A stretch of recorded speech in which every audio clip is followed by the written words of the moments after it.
From the Kiss 92.5 studios in Toronto, Canada. Ladies and gentlemen, This is Roz and Mocha. it's Roz and Mocha. What's going on? Hey guys, this is Bruno Mars. This is Selena Gomez. Chainsmokers. Lady Gaga. Calvin Harris. Celestia Cara. This is Ed Sheeran. You're listening to my boys Roz and Mocha. Roz and Mocha. My boys Roz and Mocha. The Roz and Mocha Show. Between Roz and Mocha, who is your favorite? Mocha. You guys are so funny, man. Congratulations, Lisa! Wow! You just won $1,000. It's amazing. Y'all just made my entire morning. Keep it up. You guys are awesome, man. This is the Roz and Mocha Show podcast. You got that sparkle in your eye. Ryan Gosling, they wrapped production on Barbie, which kind of sucks because all the pictures from the set of Barbie have been just so much fun to see. Yeah. With Ryan Gosling and Margot Robbie all dressed up, but he's still out promoting Gray Man, and everybody right now is getting fun Ryan Gosling. Like, you remember we was talking about like his Kenergy and all that stuff, and Sure. like people just getting lost in his dreamy eyes.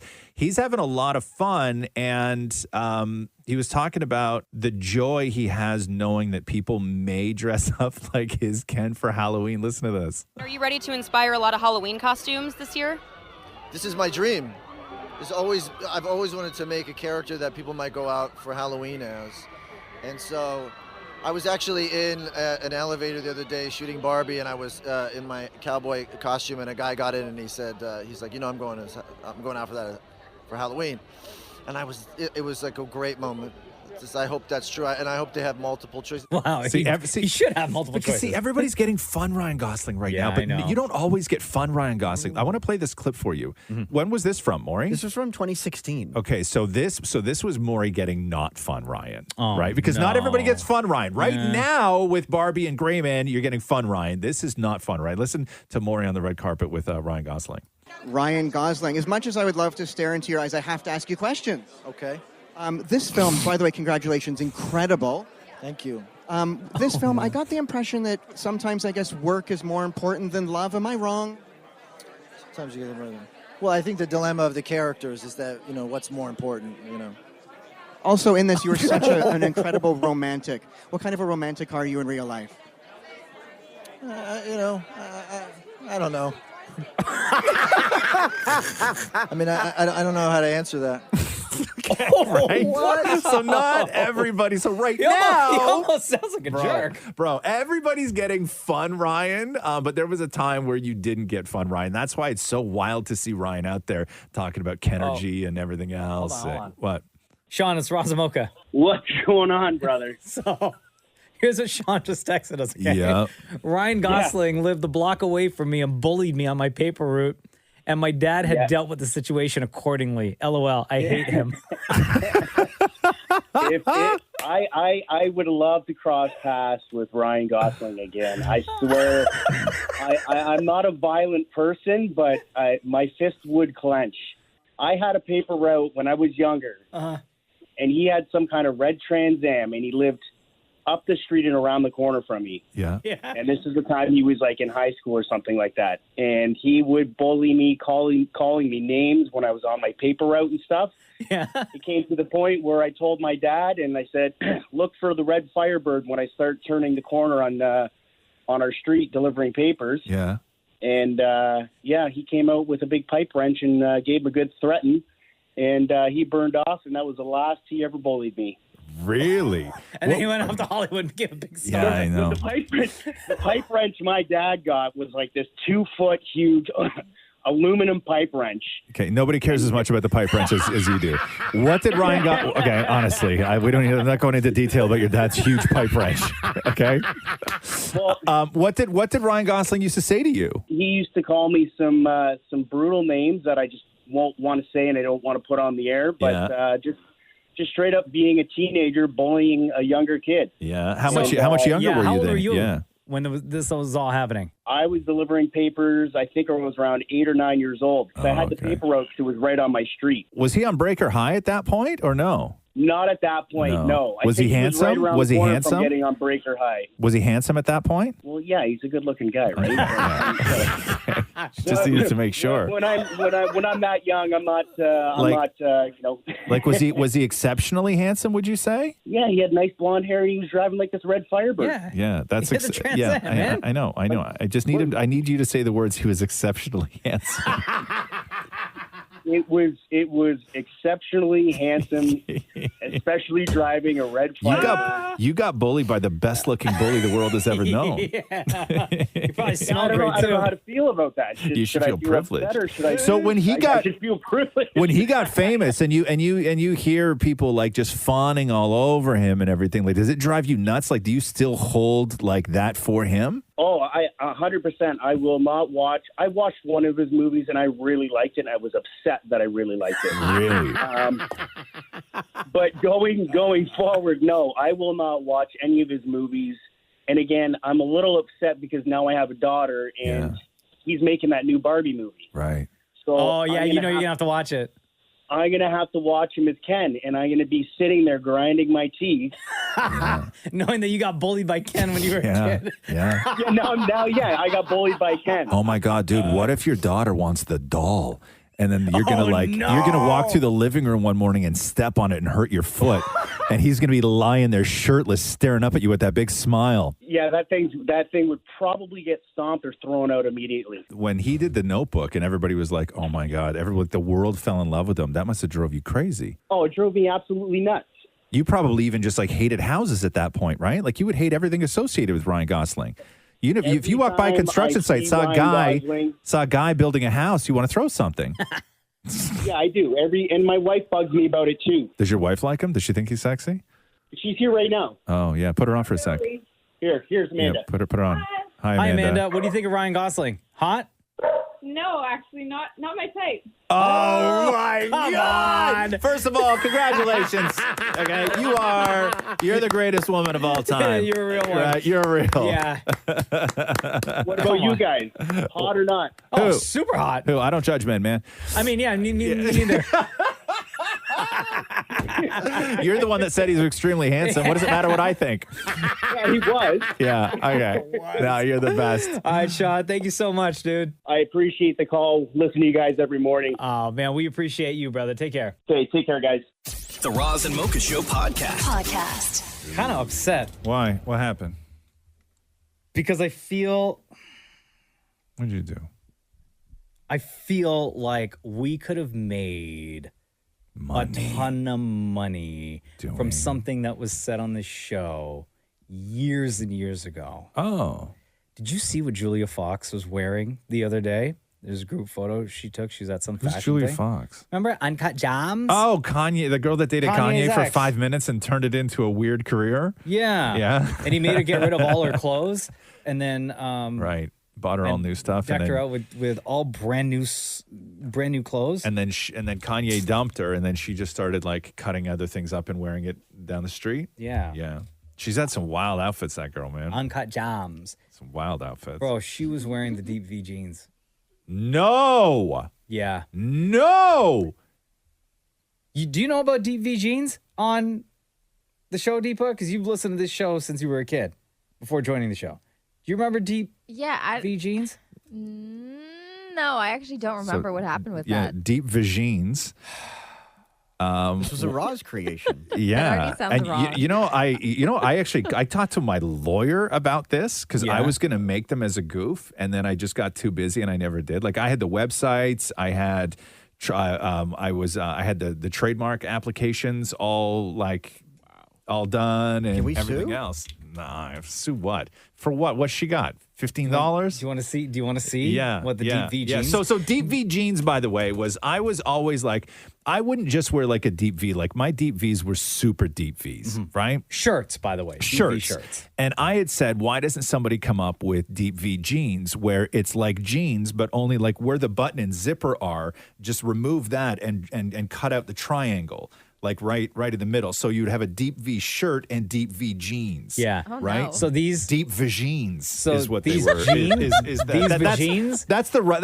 That's a sort of like, that's the couture version, right? Deep vagines. Caution. Was, thank you, Maury. So what Julia Is Fox she is wearing wearing deep V jeans? is Son of exactly a- You what got to be kidding me. you were describing. You got to be kidding I mean, me. let me just let everyone know that people online were going in on her jeans. Yeah, that was the right? point of deep V But jeans, though. Look at these jeans. Oh, yeah, they're deep V jeans. Right? Yeah. Is this not exactly That's what we talked about yeah. on this show years and years, like 10 years ago? Did she make these or buy them? No, it looks like a designer made them. Yeah. Those are my Those deep V are jeans. exactly what Yeah. you just described and you've been talking about and what you talked about 10 years ago. Yeah. And Julia Fox is out here making news wearing deep wearing V those jeans. jeans. So we'd sue the designer. Yeah, I don't know. But you have to can't- prove- Yeah, I mean, We not have unless proof. We have not audio proof. yeah, I know, but it's like how do you You have to can't, prove you know, that person heard it on the our poor man's show. copyright. No, it's not. You can't sue because somebody else made a T-shirt. You know what I mean? Like you can't copyright a chair outright. Like you can change it, 5%, and then the design is yours or whatever it is. So People were comparing her to a centaur. this is the exact reaction I was hoping for with DV jeans too. Yeah. I was hoping for mass ridicule. Like I wanted something to catch. Yeah. Right. Oh man. And then I had no idea that there's a whole bunch of people out there who are. I never made the comparison before. Yeah. But people are saying that her transformation into Jar Jar Binks is becoming more and more apparent. Oh, damn. How do you? God, that's another. Jeez, that's an insult. Right. That hurts. That really That really hurts. But hey, listen. I have no feelings towards what's her name? Julia Fox. I have no feelings towards Uncut Julia Fox. I Gems. have no feelings towards her. Therefore, like I can't even like ridicule or I don't know, judge. but I All I just, know like- is she is shining a turd like I've never seen somebody shine a turd before. Right? Like she was handed 5 minutes, of Kanye with his tongue in her mouth in a restaurant and then at a hotel when he decided to dress her up for the Brand new weekend. wardrobe. Brand new wardrobe, and then he dumped her, and she has been working that. Like, I applaud it. Really, I do. Yeah, why not? Like, what else are you going to do? But now she's stealing your fashion. It's fine. It's fine. What this does is this. I've had tons of great ideas, so it's not like this is my only good idea. But I'm just glad to see that now that I see them on an actual sort of like model out in public, right? I do feel vindicated and validated that it was a decent idea. Deep vagines. Yeah. Right? Would you ever wear deep vagines, Deepa? No. Okay. Are you mad? No, I don't know. I don't know what you're into. I don't know. She's like, nah. Maybe I'm good. Maybe you're into that kind Yeah. of thing. I certainly I'm would. into turtlenecks, full sleeves, and long pants. So this definitely is not a look for So me. deep vagines, not your thing. No. Yeah, Maurie on the other hand. The Roz and Mocha Show podcast.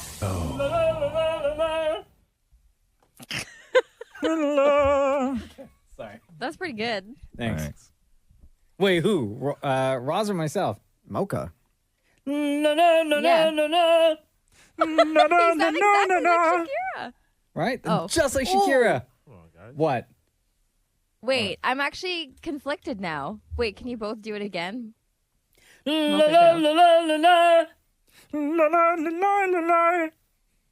Nah, Mocha. Sorry. That's a little sad. Just had to confirm. Okay, come on. Yeah, exactly. Right? It's like Shakira Yeah, just you walked in the room. You know when somebody like my God. Shut up, Shem. I can do a lot Nobody better. asked you. Come on. Nobody asked you. Shem's the singer. No. Ah, sorry, Shem.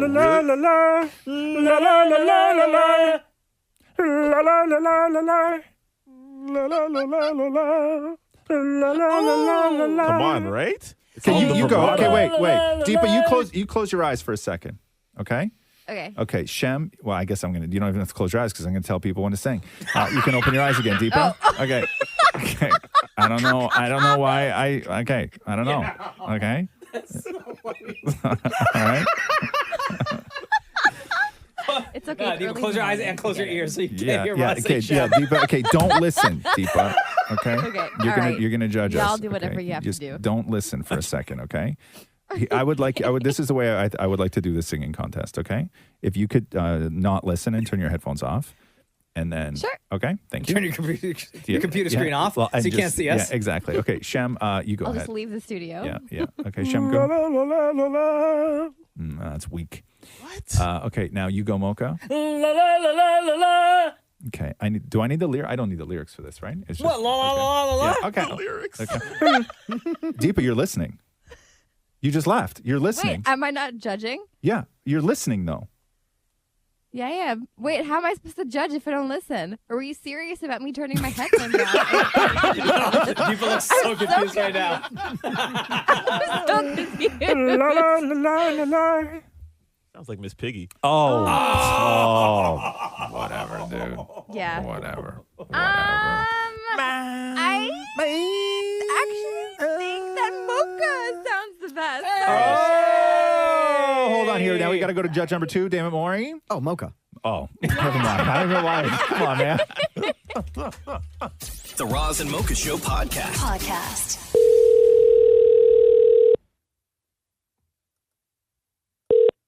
Your call has been forwarded to an automatic voice messaging system.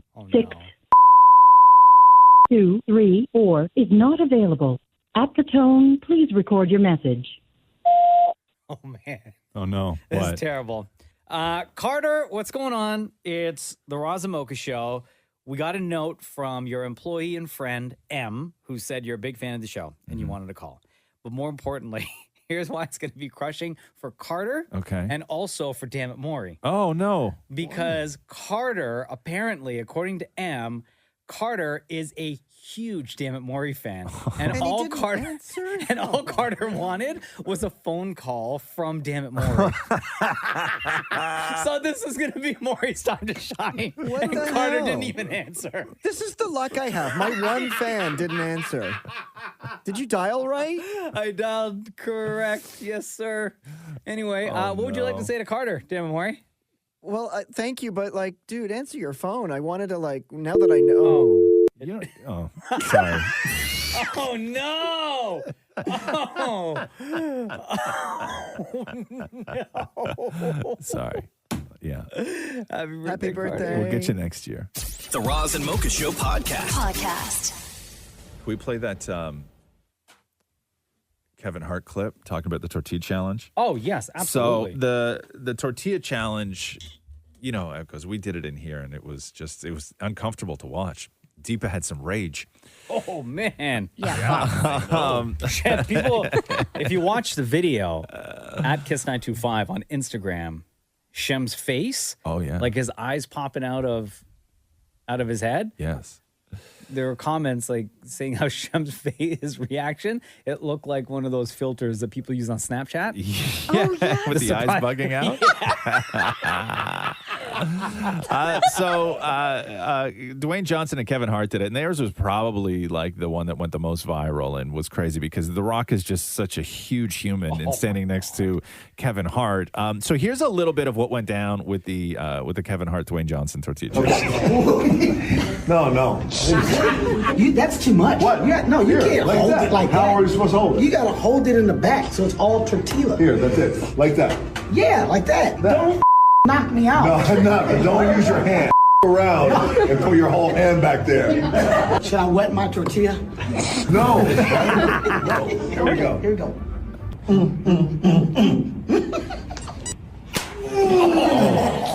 That's when The Rock got slapped, right? Yeah. Oh my God! That's such a good sound. So I win. You want to just? So I win. And so man. Kevin was on the Tonight Show last night doing a breakdown of his fears that he had doing the tortilla challenge with Dwayne Johnson. So you guys did the tortilla slap challenge. Yeah. I was afraid for you, I Kevin. slapped the out of No. him. I was afraid for you. Oh my God. Kevin Hart, I was see it. afraid for you because you're ready to do it, and then you're holding the tortilla. And if you haven't seen it on TikTok, you take a tortilla, you drink a sip of water, and you slap a tortilla across someone's face. Yes. But Dwayne's hand was behind us. Yeah, I had to make sure he was holding it right. Yeah, because he was going to do this. No, I think he was going to try to smack. I honestly think he wanted to kill me, and I'm right?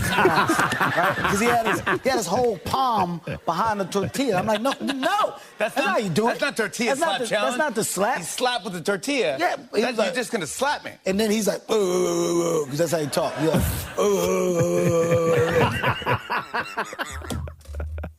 I swear, those two are so funny. I can watch tortilla challenges all day.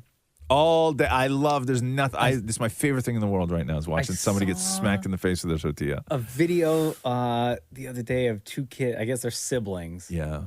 and the young one, oh man, got his older brother. And it was like, if you thought the slaps in here were loud, Yeah. I could only imagine in their house, because what I heard through my phone, it was loud. Right. My brother and I used to do stuff like this. My mom, she had like a bad arm or a bad back or something like that, right? And she had this machine that you put electrodes on yourself, and it like tenses up all the muscles and stuff like this.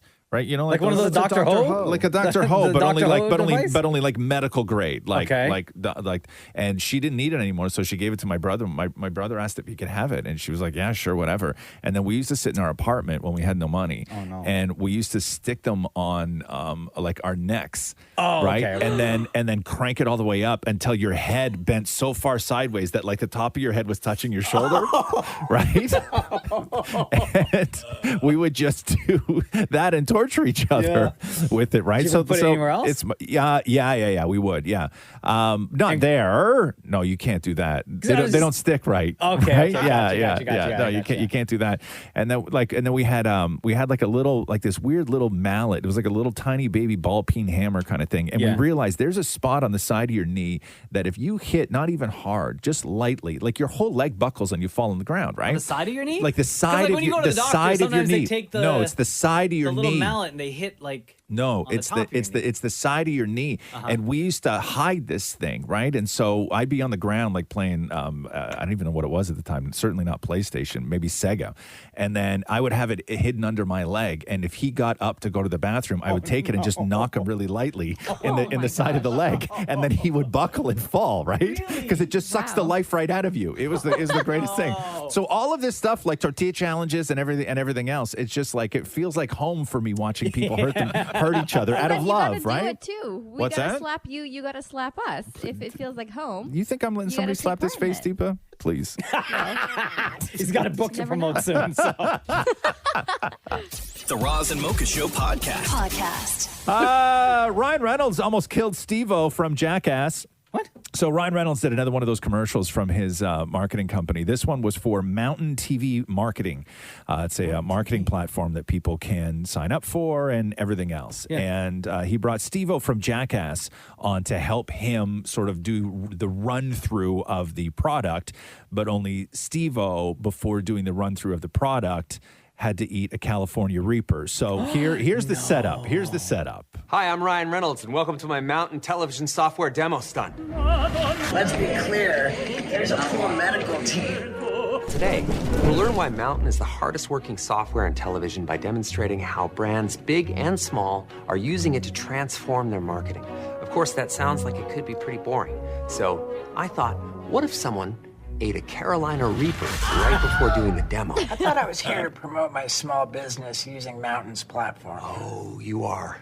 You are, but we'd also like to see you eat the peppers. Okay, so Ryan, they mentioned it off the top, which was there was a full medical team there, and Ryan tweeted, "We had a full medical team on standby in case Steve-O accidentally got a piece of pepper on me during this demo." So here is Steve-O eating the pepper and then trying to deliver the lines that he has to deliver to promote the product. Only because I love you. Love you too, Steve-O. Okay. There it is. All right, well, I think we should start. Mountain is so easy that Steve here, he can flight his own TV ad. So I think you just take it away, Steve. Okay. Mountain is a self-serve platform that makes putting an ad on television as easy as paid search or social. Oh God, my whole throat is on fire like I just drank lava. Unlike most TV buying, everything starts with an audience. It does. There are over 60,000 audiences already built in. Plus, you can bring your own first-party data. Data, usually. Once you set your audience, you can choose your budget. My doors are closing. Mountain Tech makes it all very easy. I got it. I can't. Milk. Oh, no. It's my throat. Great job, Steve-O. Big round of applause for Steve-O, ladies and gentlemen. That's your mountain demo right there. What a great idea. What's Steve-O's hot sauce called? He has his own line of hot sauce. Does he really? Yeah, it's got a great... It's hot sauce in the butt? Hot sauce for your butt, I think, is what it's called. This reminds me, Steve-O's reaction reminds me of that episode of Loot with Maya Rudolph when she went on Hot Ones. Right. To eat the chicken wings? Yes. Right? Yes. Every single bite she took, she was destroyed. Yeah. Oh, yeah. It's called Steve-O's hot sauce for your butthole. That's what it's called. That's great. Yo, big up Ryan Reynolds, man. His They're marketing great team at it, man. They just home are run. really great. One right after the other. Yeah. And then quickly before we go, there was something else I wanted to do. Talked about Drake already. Nick Cannon had his 8th kid. Yay. For Nick Cannon. Where was it? I don't know where the hell it was. Hold on. There was some. Stop it. Oh, no. I was going to read a story about how they said that napping was bad for you, and then I decided against it. What? Well, because it's not really about napping being bad for you. Like the headline, napping regularly linked to high blood pressure and stroke, according to a new study. I should be dead.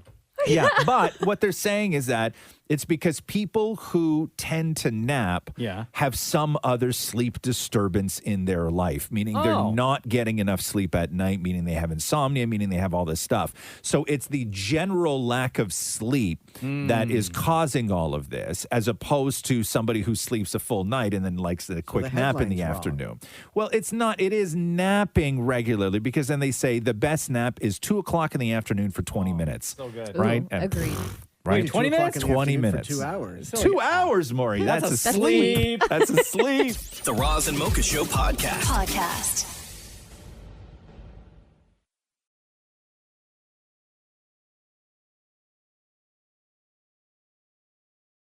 This is it. This is it. We are officially, from today, Roz, we are officially 2 months away. That's right. From the release of A Little Bit Broken, the Roz Weston memoir. Oh, my God. That's right. 2 months. If you still haven't pre-ordered yet, you can do so at rozweston.com. How are you feeling at this point? I'm busy. Yeah. Yeah, right? really busy. But good busy, though. Good. But yeah, no, 2 months. That's crazy. I hadn't even thought about that. Today, sorry for bringing No. it up just in case Somebody, you still got stuff to do. a huge fan. This wonderful woman, Jenny, wrote me a couple of weeks ago, and she was like 69 days until the book comes out. Damn. Right. So that was the last person to sort of Can I remind ask a me. question? Yeah. A serious question. So this book is about you and stuff that you've never talked about. Correct. Once this is out, there's going to be like 8 billion people reading about you. Mm-hmm. How is it going to feel to know that people you don't know, people around the world, are going to know stuff you've never talked about or wanted to talk about, and they know it? How's it going to feel? Don't know. I'm so glad I asked. Yeah, I don't know. I don't know. I don't know. I don't think that you can. The one thing I do know is that you can't prepare for that, right? You didn't practice or anything? Practice what? I don't know, like just sort of. No. You can't prepare, because the book is like it. I mean, one, it's my story, but it's sort of like the stories you get from people who work on any sort of long project, whether it's a movie or an album or whatever it is, where for so long it's just yours, But right? the difference is a movie or an album is songs and movies. This is like your deep, dark secrets. Well, no, but in the it's very similar, and it's just yours for a very long time. But you don't have written. You don't think that you don't as you're writing it, like you don't think about other people sort of reading it. Like you're just working on yourself, right? You're just And consumed by it with like literally you in front of your laptop. Yeah, and then every you now could and go on the subway and see someone reading your book. yeah, if I took the subway. Like realistically, when was the last time you took the subway? Like 2010 maybe? Years ago. there for Nothing the wrong ribbon cutting? with the subway. But no, it's the idea of other people reading it. One, it's sort of beautiful in the sense that you know, if somebody kind of sees themselves in this story, that's a beautiful thing, right? Yeah. If somebody gets something out of the book, that's a beautiful thing. Like, I think the cool thing is, like, long after you're gone, your story still lives on. Well, that's sort of why you do stuff like this, right? Is that everything is kind of disposable right now, and your TikTok feed, and even when we do this show, we have the podcast and we're archived and we're everything else, but there's sort of no guarantee that something is going to just kind of live forever, right? And that's what I was kind of obsessed with at the beginning of this was like, what's the thing you can do that just will like live forever? Putting my name in it. Regardless of how successful it is, right? Like books just sort of live forever, and that was one of the things that I sort of felt that I needed to do is I needed to do something that lived forever. And I guess you wouldn't have included what you included in the book if you didn't think that the reader was going to get something from it. Right. You know what I mean? No. Whether it was to give a little bit more insight into your life or to help that individual out. Yeah. No, for sure. fair? For sure. Absolutely. Because when we get calls from fans or I get DMs from fans, like I said, I get a lot of people asking me for my chicken wing recipe. And then I get a lot of people who write me to say that, somebody just died. Yeah. Right. And I get a lot of dead dad stuff in my DMs. And I spend a lot of my time sort of talking people through that process. And whether it's the sort of final days, I remember the last week we were on vacation. I was DMing with somebody over 3 days, and it was the last 3 days their dad was alive, and I was just sort of like with them, sort of in those moments, right? And so because I wrote a lot about sort of grief and how I got over grief, or not got over grief, how I dealt with grief, and how I dealt with it in the complete wrong ways, and how I dealt with it in the right ways. And so there's just stuff like that I think that I wish I had something like this, and I know that sounds completely pompous, but this is the kind of thing that like I would have read going through stuff like that. But there's 3 chapters in the book that are like crushing. Really? Like I'm gonna say there's 3 back-to-back chapters in the book that are like. Was it designed that way?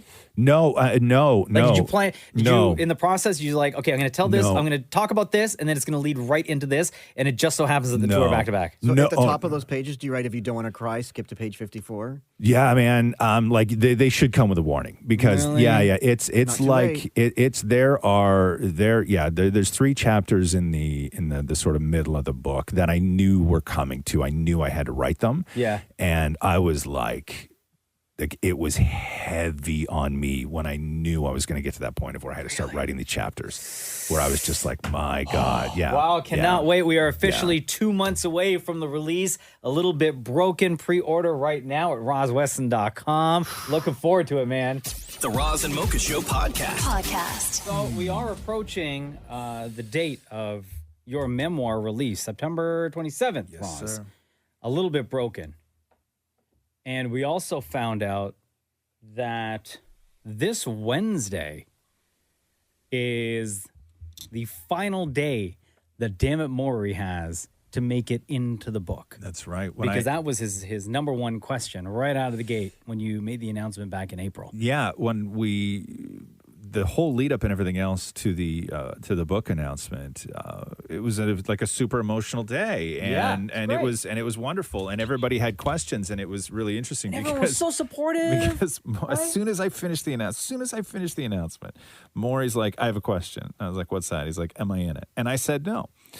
Good question, though. Great question. And I said no. But I did say that Maurie had the chance to work his way into the book, and that there was a deadline coming. And this was back in April. And that deadline for Maurie to work his way into the book is this Wednesday. So 2 days from now. And learning that the 12 years of hard work didn't count. Ooh, out of the book. Right? So harsh. Roz couldn't even respond. Right? to Out of the that. book. Out of the book. Out of the. Wow, Maurie, you're not helping yourself, bro. You got 48 hours. I'm talking about the 12 years of hard work I put in. Right. So Maurie has now been, and he's done some things. So Maurie trying to work his way into the book, right? He got into the book. There was a brief period where he was in the book when he made a T-shirt with the cover, a sweatshirt with the cover of my book on it, and put the QR code on the back so people could just scan it and buy it. And right? wore it to Rosh Hashanah. Yeah. Are you able to track how many people scan that QR code? Maybe. I don't even know. I probably. Yeah.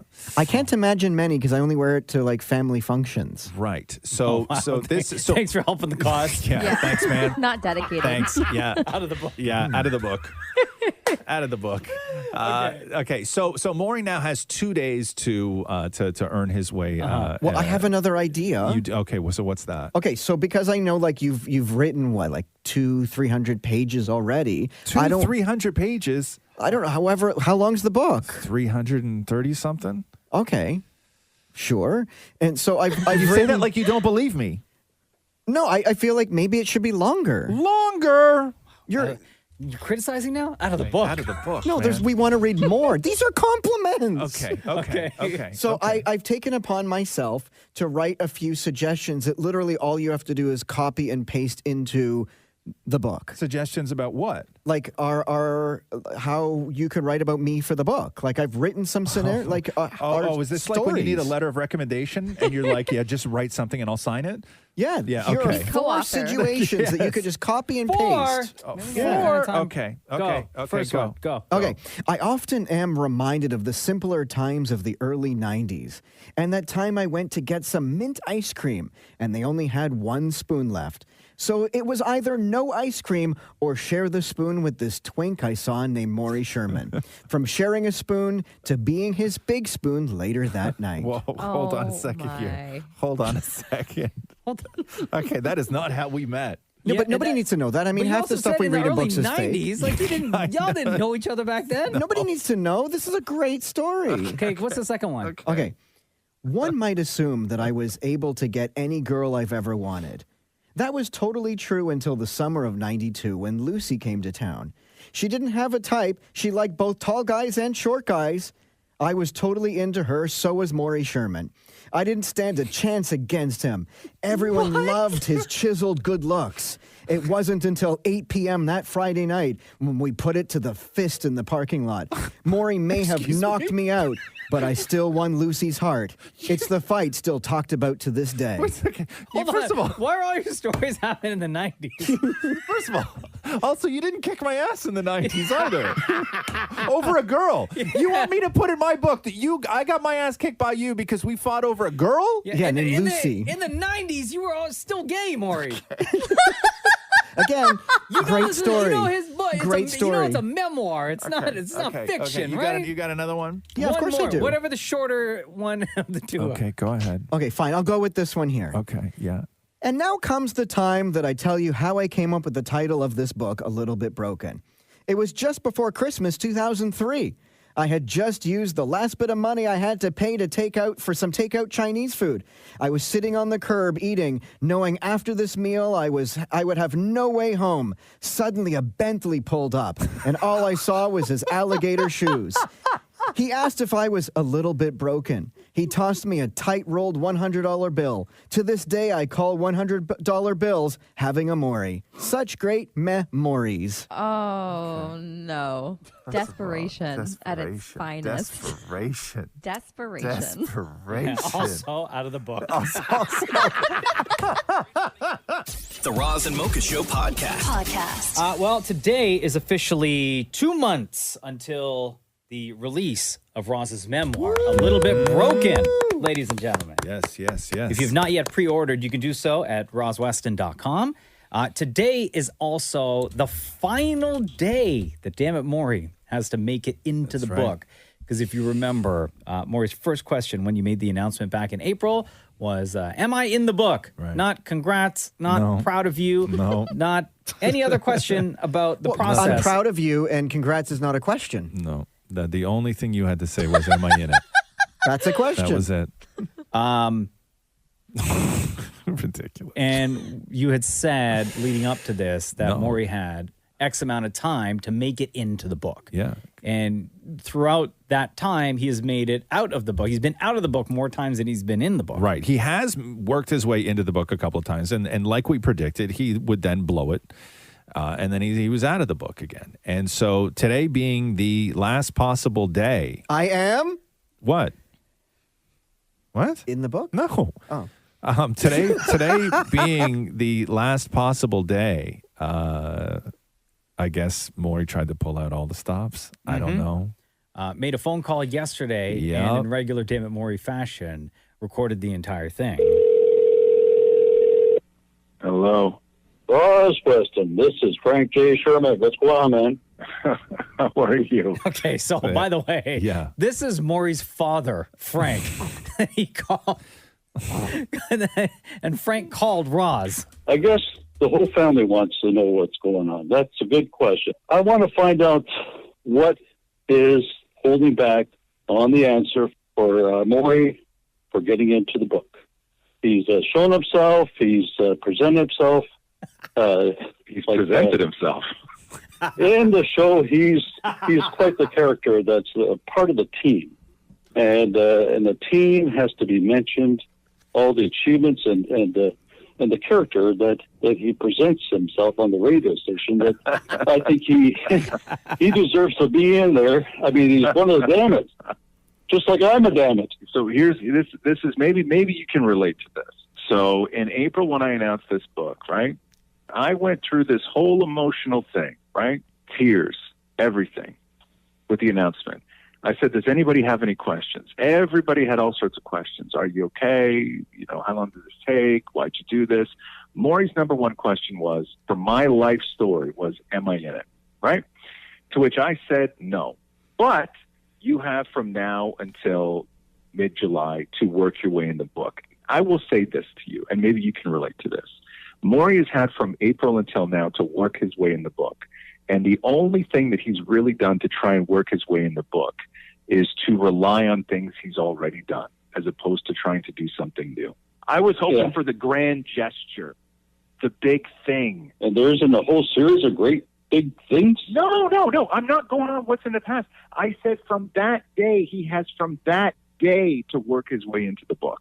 And what has not been presented in that day moving forward to the current? Oh, man. Well, I've talked to you, I've talked to Nana, and he put my face on a sweatshirt. No offense to you or Nana, okay? But the grand gesture has been damn it Frank, damn it Nana, and a damn it sweatshirt. So you tell me. Dad, you're losing this battle. Bring back the deep voice. Remember we talked about the deep voice. Okay. I'm going to be honest with you, Frank. I stopped listening when you said Maury presented himself. That's the last part of this conversation I remember. Listen, Frank, I appreciate you. I love you. I think you're a great dad. You know that. But this is all up to Maury. And he can't use you. He can't use Nana. This is something he's got to do on his own. He's got to stand up and present himself in a way that is all on his own.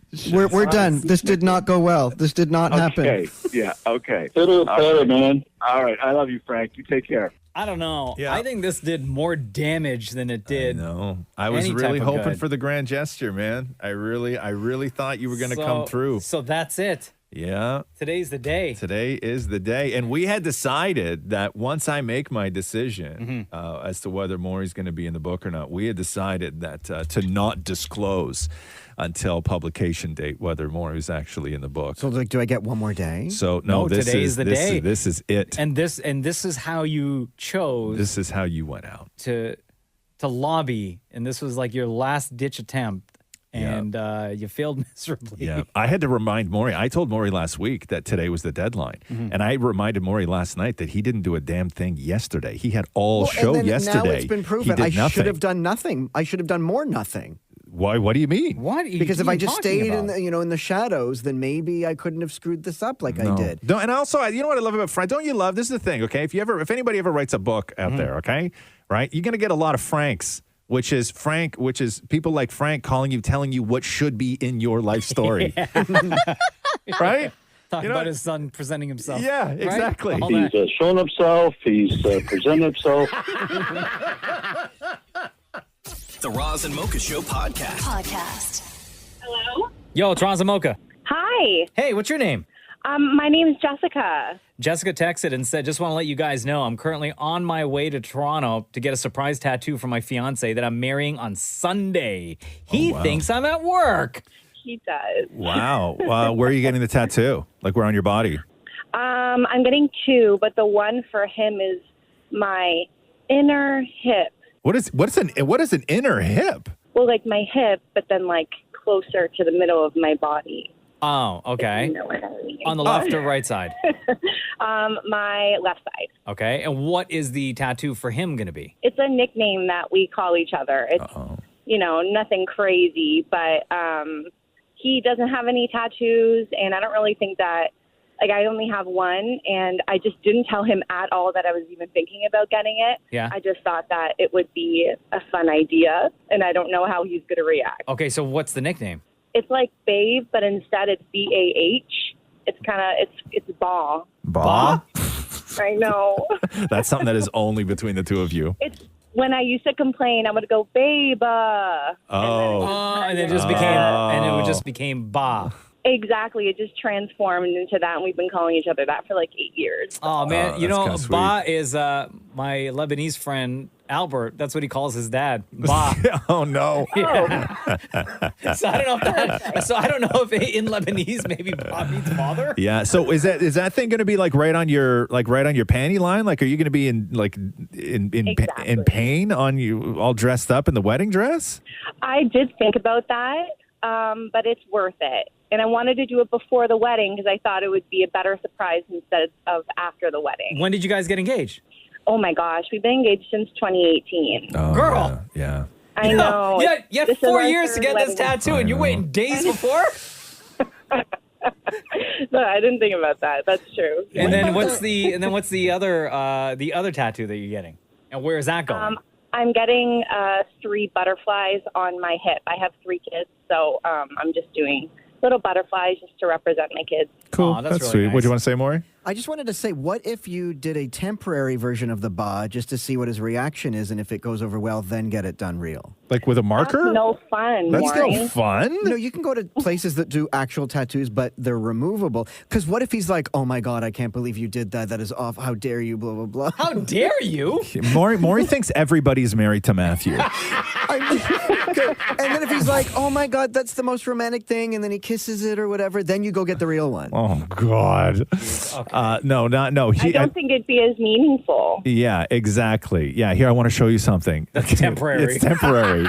Just like my love, right? Like, no, that's crazy. So, yeah, so you got to watch out, huh? Like with those hips and like down by, everywhere. Like you got a lot of stuff that you got to wear on wedding day. And a lot of I'll moving cover it around, up. a lot of dancing, a lot of I don't know. Will it heal by Sunday? No. Give it like No, probably not. Yeah, give it like 2 weeks. So you still have to wear the cellophane to your wedding? No, you take the cellophane off that day. Okay. How long do you think you have to wear the cellophane for after a tattoo? I thought it's like a week. No, a week. A week? Oh, Bro, you know Jesus, man. nothing about anything. Exactly. Jessica, thank you for listening. Thank you for chatting with us. Congratulations, by the way, on your upcoming upcoming wedding, and congratulations on your Ba tattoo. Thank you. I love and you guys so the much. 3 butterflies, of course. Yeah. And the 3 butterflies. Yeah.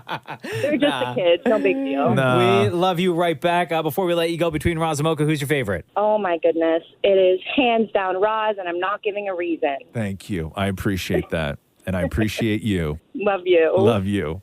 The Roz and Mocha Show podcast. That's right. Going into your long weekend, it's going to feel like 32 degrees today, and might get some rain and or thunderstorms this afternoon.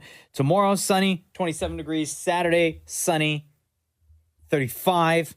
Sunday, sunny, 37 on Sunday. Oh, my God. Come on now. And holiday Monday, 38 degrees. Oh, stop it. Yeah. Like straight up 38? That with the humidex. Okay. Yeah. But still, that's too much. No way. This is my kind of weather. No. I love it so much. No. I was going to sit on a patio. I might have to eat indoors.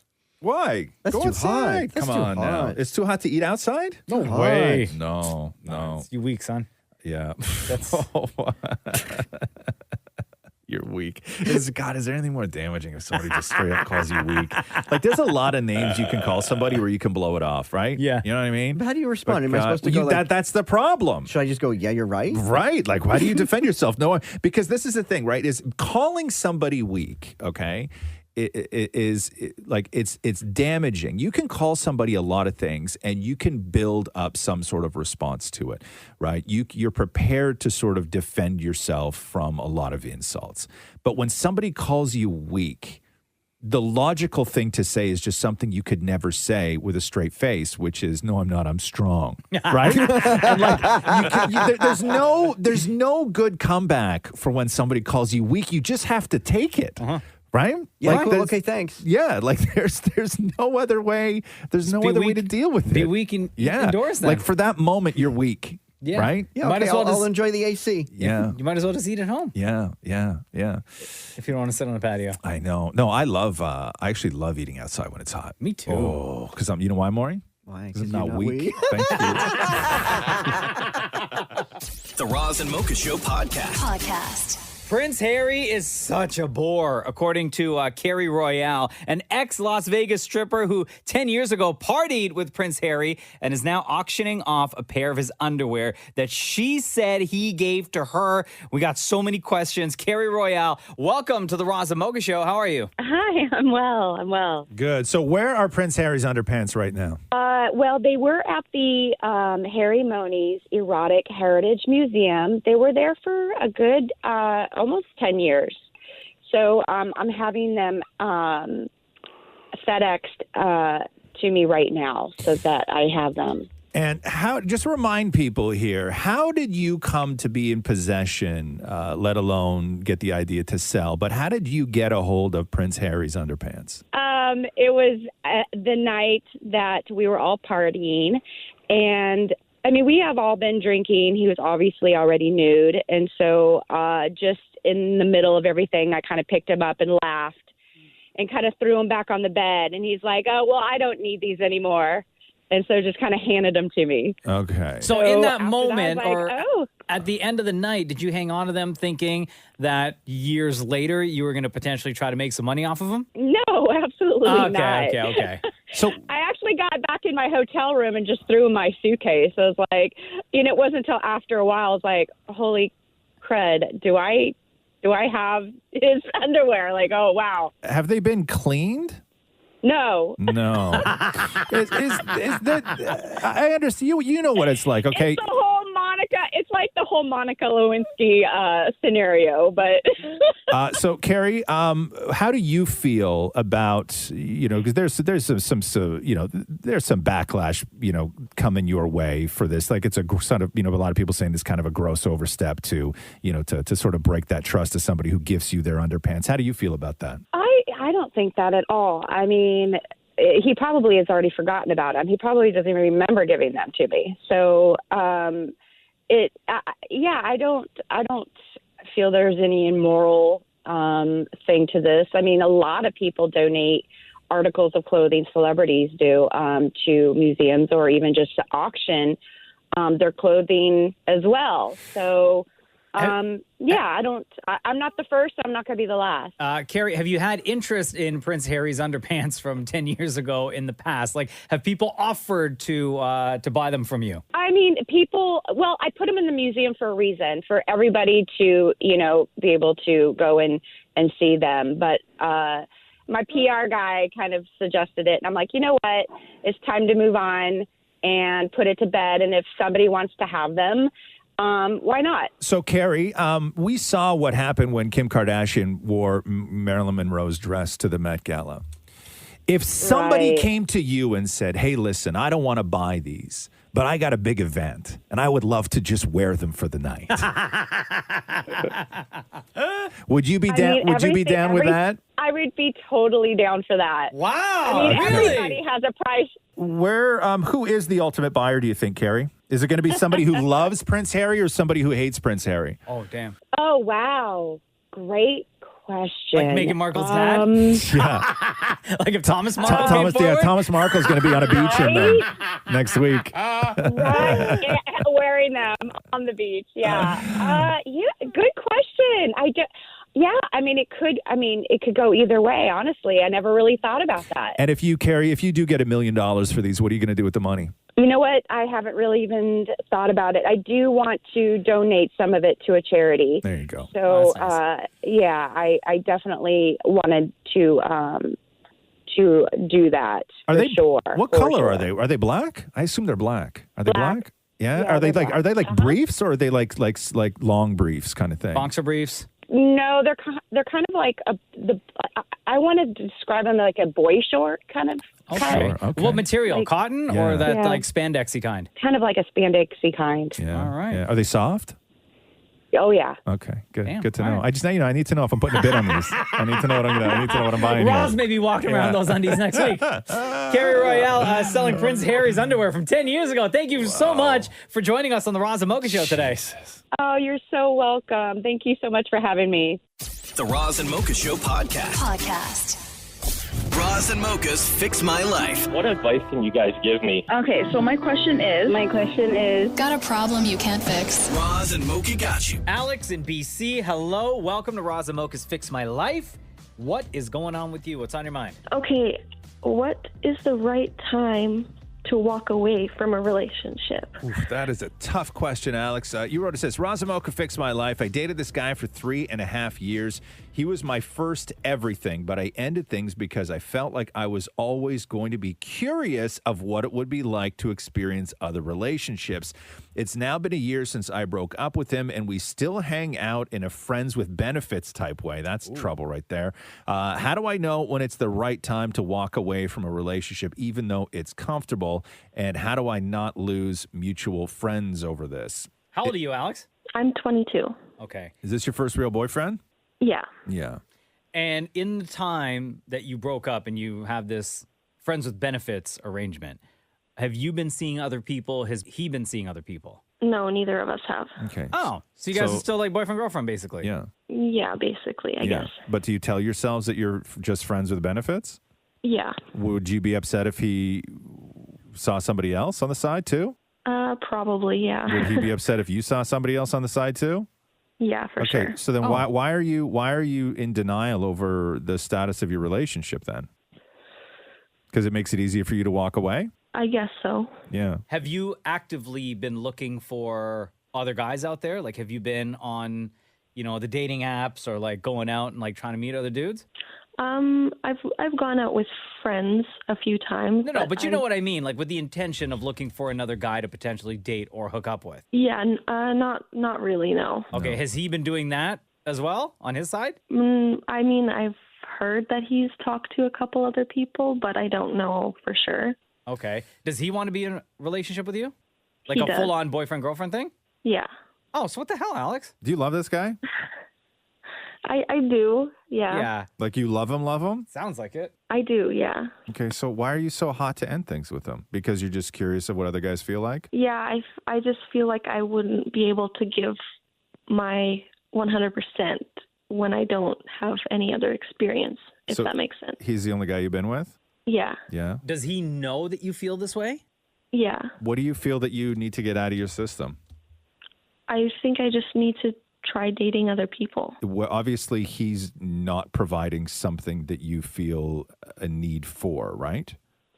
I don't know. I guess Or is it just so. out of like straight up curiosity? I think part of it is definitely the curiosity, yeah. Is it that you want to know what it's like to have another boyfriend, or you just want to know what it's like to be with another guy? I think to have another boyfriend. Why do you want another boyfriend? I could understand. I could understand if you were like, I just want to be single for a while because I haven't really in adulthood been like single and understood what it meant to sort of stand on your own and and go with the fear and wonderful experiences that come along with that. But to be with somebody who you say you love and is clearly your boyfriend, your need is to have another boyfriend. So I'm just wondering what it is that you're looking for in another boyfriend. Having just another relationship experience is just part of it. But we started dating when we were young, like I was 17. Mm-hmm. So we spent a lot of our growing into adult life together. Mm-hmm. I guess know myself outside of that relationship. And that's fair. And we talk to people all the time where, and you get this with families too, when people hook up really young, and oftentimes the in-laws still treat you guys like kids, even though you're well into your 20s, because they still remember when you were, 16, 17, when you guys hooked up. And individuals in relationships, feel that way too. They sort of still feel like it's a kid relationship, and that even though you have grown up together and you're both in your 20s, there's still that part of you that feels immature in a way, right? And it's completely understandable that you want to go and have a adult relationship. You want to go and be a woman when this relationship starts and not a kid, right? Yeah. I get that. Well, I think that you need to be honest. That's really the only way out of this, to not crush somebody that you love, is that, this is growth for you. And I know he's going to say that, well, we can grow together, and we do, but it's not the kind of growth you need. It's not the kind of fixing that you need that's going to make you a better girlfriend or a better person. There's just stuff that you feel that you need to do on your own. But there's no soft way out of this. It's going to crush them. I think you need to be honest with them, and also be prepared for the fact that, let's say you go out there and you do find another boyfriend and it's not really the relationship for you, and you realize that this guy that you're with now is the one you want to be with. He may not be there when you're ready to come back. Right. And he shouldn't be there when you're ready to come back either, because you don't want that. Yeah. And he may have moved on with somebody else too. Yeah. Yeah. Yeah, which is completely fair. Yeah. Yeah. One of your friends even, maybe. Ooh.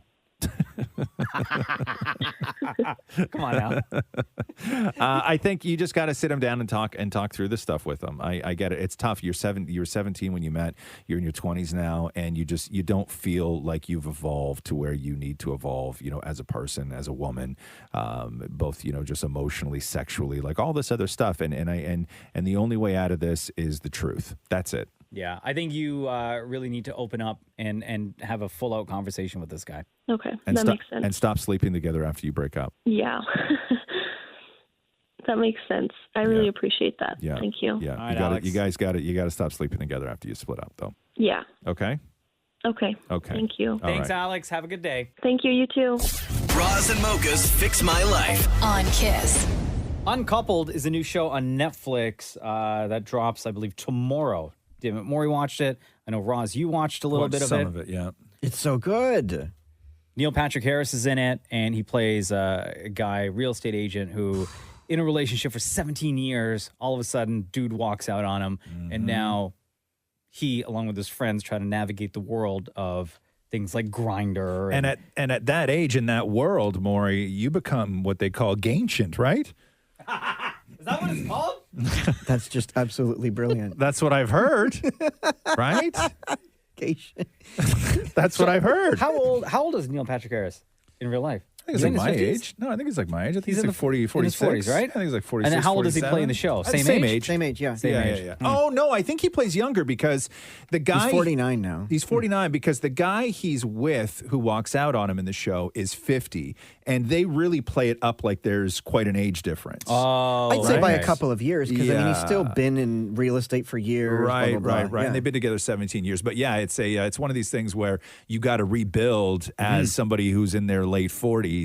As a single person, and it's the difficulties of sort of navigating that world of And it's- having never seen a dating app before. And it's made by the people from Sex and the City, so you know it's good. Right. So obviously, we know, damn it, Maury, big fan of Neil Patrick Harris. Yes. And whenever Maury speaks to someone he's a huge fan of, he gets very nervous, and the conversation becomes awkward. More importantly, it starts off awkward. Neil, I am like your biggest fan. I feel like I'm talking to gay royalty. Just talking to you brings me from like bronze gay to gold gay. Wow. Thank you. Thank you. If we were in the same room, I would openly kiss you with my mouth. Wow. Can you please fly to Toronto? I love There you Toronto. Excuse So right off the Wow. bat, the Bring it flirting on. begins. Bring it on. Did damn it, Matthew hear that conversation that you had with Neil Patrick Harris? I played him most of the interview. Yeah. But that Not that part. that particular part. Explain to us before we play this next clip here, the farting in front of your partner. Okay. Because you get into quite the conversation with Neil Patrick Harris about this. So on the show, his partner said that if you fart in front of each other, the end is near. Oh, the end of the relationship. And that one line stuck with me through watching this whole thing because I'm like, that is so not true.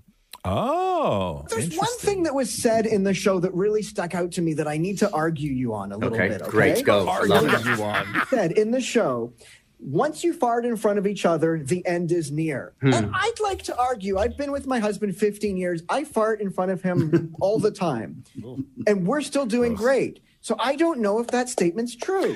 I don't disagree with you. And in point of fact, it was Colin who said that, who made that the edict. That broke up the two of them, right? So I think my boyfriend's rigidity in things like honking from your nether parts is speaks to the relationship at hand. That said, let's be honest, there's lots of opportunity to kind of excuse yourself if you're gonna fart. The fart is a variable, right? Aside from the noise complaints, then you're not sure what you've had, 6 hours before as food, and how that's going to process itself. Sure, it so becomes there's a scent potential issue, and I think that's just human common courtesy.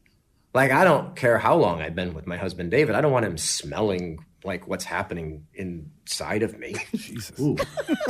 I mean, it happens though, right? This is like one of those things, Neil Patrick Harris. It's like, tell me your Broadway without telling me your Broadway. He could have just said fart, but instead he said honk from your nether parts. As Dan, we're talking to Neil Patrick Harris about honk. I know. About Uncoupled, new show on Netflix tomorrow. Do you not think that this was the most awesome, much-needed gay rom-com that we've ever needed? I do. I think this is the next great television comedy. I really do. For sure. And it's gay AF. Right. But I think it's allowing men to show emotion in a way that allows more audiences than just a gay following can enjoy. So that's what's making me happiest right now, is hearing response from females and from straight guys too, that they're liking it, liking the characters, and wanting to see what happens next. There you go. Yeah, he's really good in it. Fan of Neil Patrick Harris, you can watch Uncoupled on Netflix starting tomorrow. The Roz and Mocha Show podcast.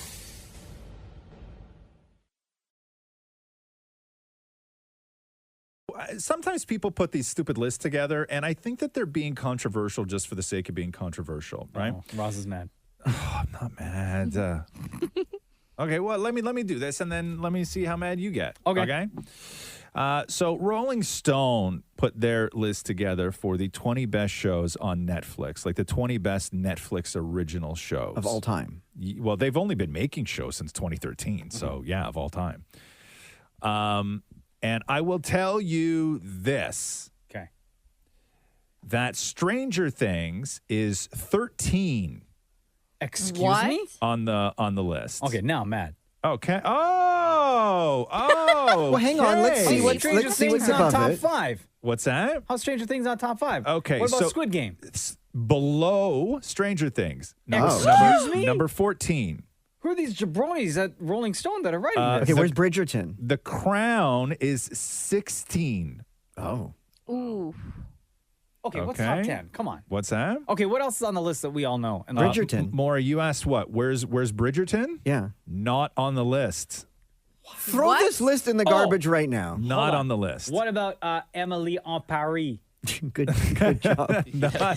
If that's First on of the all, list. First of all, thank you for saying it properly. That the is way how it's that supposed to be said. the way Were we that not they- told when the show? Yes, we were. Shortly after the show debuted, we were told how to say it properly. Yeah. Not Emily in Paris. Yes, it's Emily en Paris. Yeah, Emily en Paris. Right. Where is she on the list? Not on the list. Tabernacle. Yeah, Tabernacle. Okay, Grace and Frankie. Not on the list. Okay, so what's Not on the list? Okay, so here, I'll do their top 5. Okay, so again, this is Rolling Stone talking about, by the way, Ozark not on the list. Excuse me, I'm What? No, Ozark not on the list. I don't want to hear the list. Okay, so let me hear the list. here's their top 5. Again, this is Rolling Stone put together the list of 20 best shows, original shows on Netflix. At number 5 is Big Mouth. It's good. I've never seen it. That dirty cartoon, Oh, yeah. right? All With right. the kids going through puberty. Fine. Not better than Squid Okay. Game or Stranger Things. Those 2 seasons of American Vandal are at number 4. Oh, come Oh my on. God. No way. No, that show was a good idea, Seriously? bad show. Okay. Right? At number 3, Russian Doll, which I don't mind. It's Never seen it. okay. I couldn't get through the first episode. It was weird. Now, when you talk about television shows, I truly believe that if you're going to be ranking television shows, you have to rank a show that has 1 season, Squid Game, as a whole. If a show has 6 seasons, you have to rank it as a whole. You can't say they had 1 good season and then 1 okay season and then 4 kind of crap seasons. Sure. Right? So number 2 on the list, this is Rolling Stone's list of the best shows, original shows on Netflix. Number 2 on the list is Orange is the New Black. Nope. No, thank you. Good couple first seasons. Right? And Good then cup. it just fell right And then off. it fell right off. But people loved it. Not in the end. Come on. Shut up, Maury. And number 1 on the list, and it's number 1 on a lot of people's lists. I've never seen it, which is BoJack Horseman. Big show. Yes. Yes, but is it the best? Come on, It's Shem. fantastic. Number 1 on the list, though, is the best. I would have put Ozark personally, but Yeah. BoJack would have been in my top. You 3. cannot say that is better than Squid Game, Stranger Things, or Yes, Bridgerton. I can. Thank you. Just like Rolling Stone. Wow. So you would also put BoJack Horseman as the best show on Netflix, the best original show on Netflix. Ozark to me is the best show, but that would be in my top 3. Absolutely. You got to watch it. It's fantastic. Really? Yeah, I'm telling you, it's really good. Why- Is it dirty though? Sure is. Is it? Yeah. It's because I'm not a big fan of dirty cartoons. Oh, well, I It makes am. me uneasy. It's a Yeah. cartoon? Yeah. It Yeah. is. BoJack Horseman's a cartoon. What did you? You what, can't put cartoons at number Damn it. 1. You know, I wish I had, before we said it was a cartoon, Maury, I wish I had asked you to take a guess at what BoJack Horseman was about. What did you think it was about What did- before yeah, finding what did out you- it was yeah. I thought it was about a guy that's half horse, half man. You're not entirely wrong. Like I picture him as like up on his back legs. Excuse me. Sorry? What's that noise? A horse going up on his hind leg. And then dying? That's not what it sounds like. And Shem loves it. No. That's the noise of a Netflix crime doc. That sound. You sound like the clown that somebody would do a police report about. That's a show I'd watch. The Roz and Mocha Show podcast. We know Drake's got his OVO World Weekend happening next week in Toronto, where on Holiday Monday, he's doing the big show, the Young Money reunion with Nicki Minaj and Lil Wayne, and who knows who else is going to show up on stage. It's going to be incredible. And then right after that, he's got a whole bunch of shows happening. He's going to Greece, Saint-Tropez, Ibiza. He's doing a big beach club party show out there. He's in Saint-Tropez right now. Hey, who's that girlfriend he's with? She's a TikToker, right? YouTuber, I think. YouTuber? Yeah. I don't know who she is, but there were pictures of her and him on a boat in Saint-Tropez. And then there was that video yesterday that went viral of Drake dodging a bee. He was sitting at a Is that table. what that was? Yeah. And some bug was flying. The bee was like flying around. And then he's like dodging it like a boxer.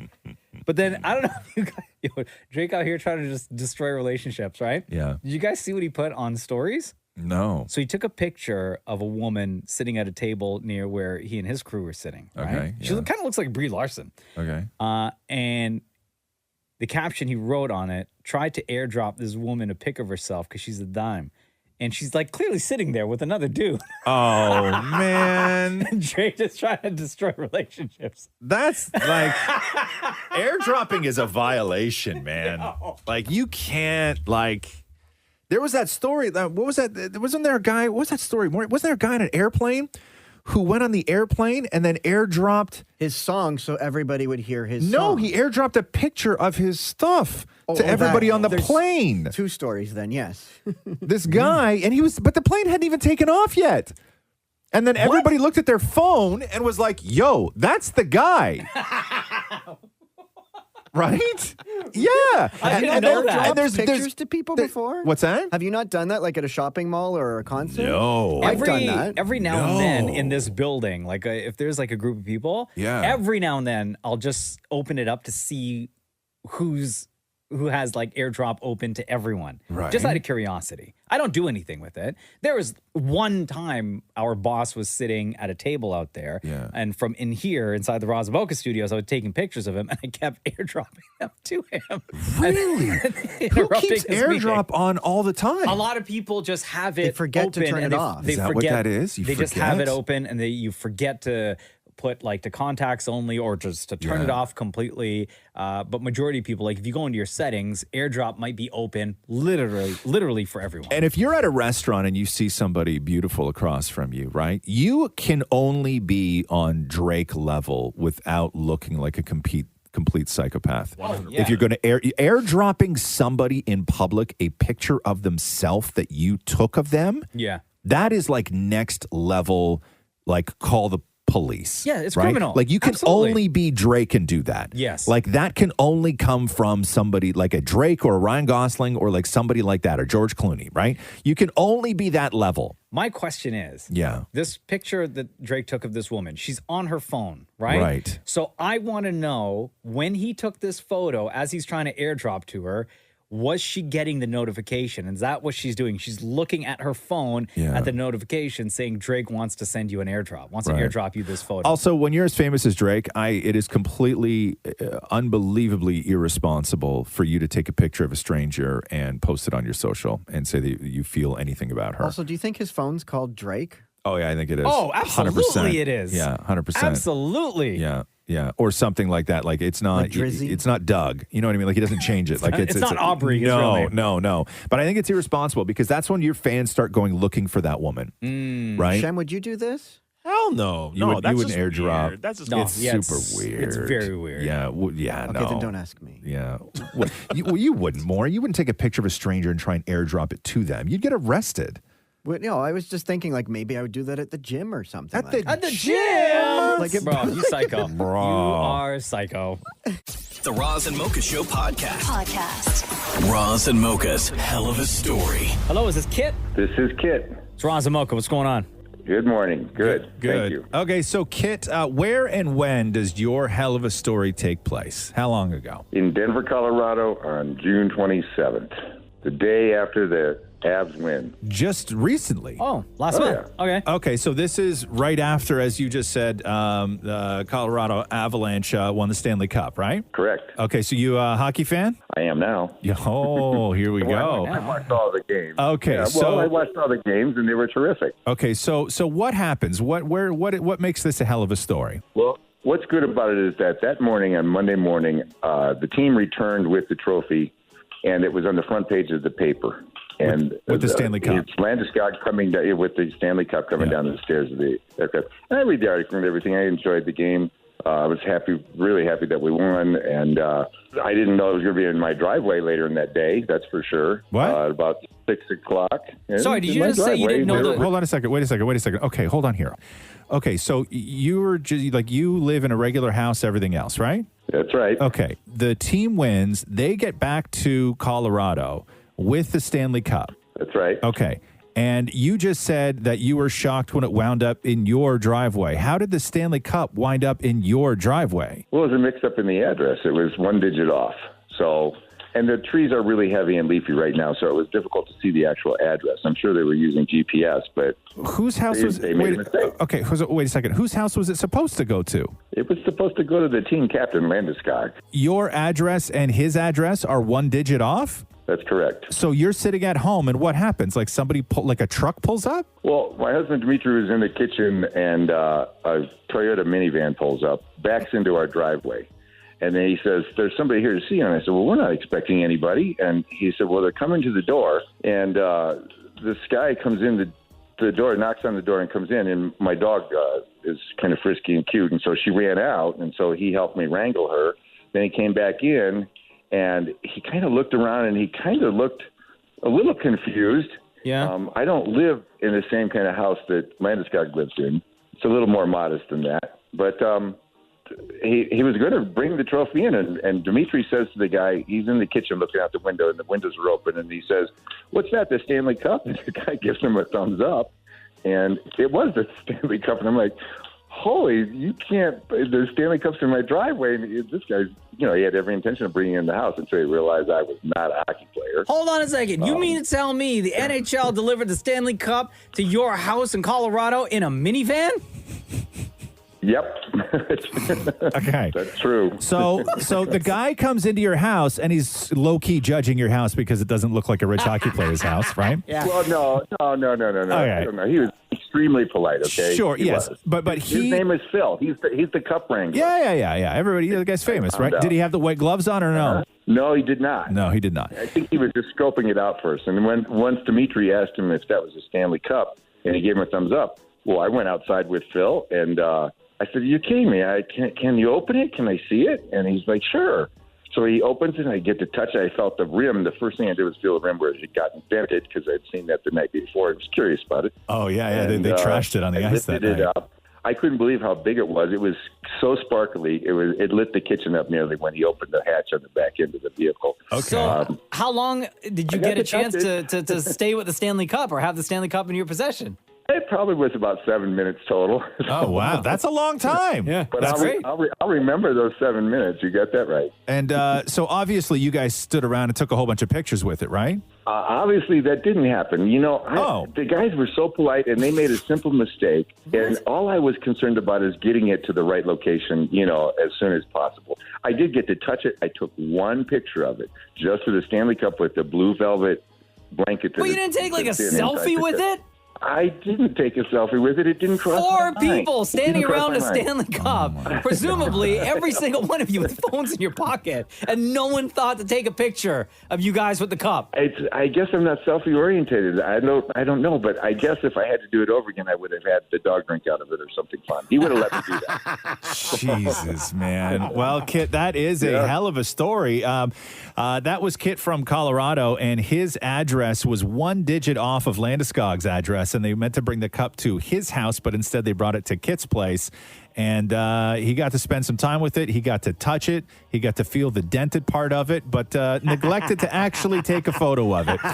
So we believe you anyway. Even without pictures, we believe you. Thank you so much for joining us on Roz and Mocha's Hell of a Story. Hey, have a good day, you guys. The Roz and Mocha Show podcast. About to pack it in. Cannot function at all. Oh, no. What's going on? What happened? Before we started the show, Roz came in here with some fried chicken sandwiches that he made yesterday and heated them up before presenting them to us. Damn it, Maurie, Shem, and I made those this morning. I put it all together. I was up early this morning toasting those buns. And said, have this before it gets cold. Yeah. And we had them all before they went cold. Right. And I'm Now you're ready to sleepy? pass out. Oh, guys, I'm having trouble. You know when you just eat, like everyone has that feeling. When you eat, you have something delicious, and then it just hits you where you just can't function. I wish he gave me a heads up because I still have a tuna sandwich to eat next. That tuna's going to have to wait till tomorrow. Yeah. It expires today. Well, that's a you problem. Yeah, see, I spent my Sunday yesterday fried chicken. Yeah. Right? Do you have a special technique or a special way of doing the fried chicken? Yeah, sure. I think everybody who fries anything has their own sort of special way of doing it. I marinate in like a buttermilk and hot sauce with a lot of salt. I do that for Do you a whole use long panko? time. No, I don't use panko at all. And when I fry chicken, I do thighs, but I debone the thighs. Those are thighs? Yeah. And I hate thighs, and I love this. Yeah. See? There you go. But I cut that center bone out, right? So you can eat the whole thing and not have to worry about, so you can, when you start jamming it, you can just like jam it in your mouth and not have to worry about the bone. Shut up. Shem finished that sandwich in like 90 I seconds. know. Yeah. God bless you, man. You have like a little bit of like a glisten on your face right now. Yeah, it's You're probably like- grease. Yeah, You're so it rubbing was chicken all over your it was fried chicken thigh on a what kind of bun did I use? A brioche bun, I think. Yeah, it was a fried chicken thigh on a brioche bun with a spicy mayo, lettuce, pickled red onions, and then a cucumber yogurt on Do you top. butter the bun before you slide the meat in? No, I melt the butter on a pan and then put the bun on top of the melty butter. Hold on. So if you're doing this at like 4 o'clock in the morning, Yeah, right? How is nobody in your house waking up to all those smells? Yeah, I don't know. I don't know how the cats did. The cats came in the room. They're like, "What are you doing? Yeah. What are we But, like, making chicken this early?" Your dog, like Roxy, didn't smell the deliciousness? No. Didn't you want to sleep? Or Catherine didn't wake up and be like, No. what you doing in here at 4 o'clock in the morning? I know, banging around. I know the whole place smelling like melty butter and fried chicken. I know. don't think I didn't see that. Shem Sleepy. Shem just did the biggest yawn. I want to sleep so bad. Yeah. And don't you cook shirtless? Me? Yeah. Yeah, sometimes. Hold on. Did you Sometimes. make our chicken sandwiches shirtless this morning? I did actually. Yeah. Thank you. Yeah, I did. I Adds made to the I made taste. those chicken sandwiches. I actually constructed while I was in only underpants. Really? Yeah. Is that why it's so good? Yeah, yeah. Man, I'm yeah. all right with that, man. You keep doing that. The Roz and Mocha Show podcast. There's this 19-year-old kid from Ukraine who moved to Regina, Saskatchewan, who has gone completely bonkers viral on TikTok because he's discovering things about Canada that he had like zero idea about before he moved to this country. Adrian Maknikov is his name, and he's new to Canada. And his first video was like, "Help me become Canadian," and he like got rid of the clothes that he sort of would wear in Ukraine, and then put on a pair of Walmart jeans and a gray hoodie and a ball cap, and was like, "Yo, I'm Canadian now." What's up, babe? And his videos are great because it's like there's just things that teenagers don't have in other parts of the world that you're just like blown away about. Like there's one video which is super interesting where he walks into the laundry room where his place is, and they have one of those combo washer dryers, where like it's all attached, and he's like, "I've never used a dryer before." Oh, wow. Right? Like it's just not part of my world. Hey, Andrian, what's up, man? It's Roz and Mocha. How are you? I'm fine, thank you. Good. So how is your quest going to become a little bit more Canadian? Oh, it's good. Every day it's a new thing. It's new day, so I'm happy. Your videos are great. The one where you were sort of started to dress differently was funny as hell. What are some of the things that you were just blown away by in Canada that you just didn't have or didn't even know existed when you were growing up in Ukraine? Oh, I think the first thing that make me shocked is shower. It's really fun. When I first entered the apartment, I was surprised by the dressing room. But when I saw the shower in the wall, I stood there and wondering how to turn it on. Oh, so like wait, so growing up, you only had what, like tubs? You didn't have a shower? We have a shower, but it looks not like in Canada in the wall. It's like you can take it in your hand and use it like the wand. So you saw like the shower head in the wall, like sticking out of the wall, and you were kind of curious about that. Not always. Yeah, in Canada, yeah. But in Ukraine, it's not like in the wall. We have like a special place for it, like from this shower head. And you mentioned it earlier, which was a closet. Oh, yeah.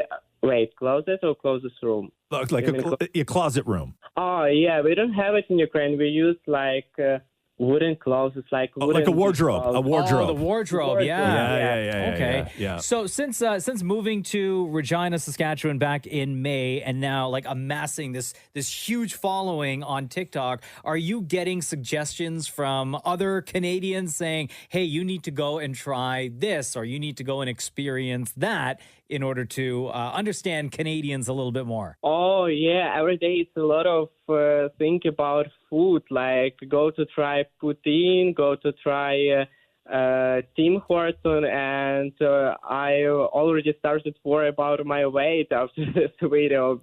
But I like that the food tastes so different, and it's really interesting. Here's the thing, though.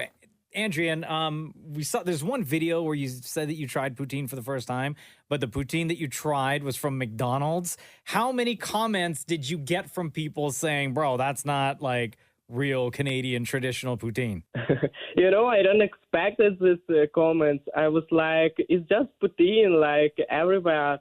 it was it was a story. I just decided to go to McDonald's, check like menu, and I see poutine. I can make video about that because I read a lot of comments.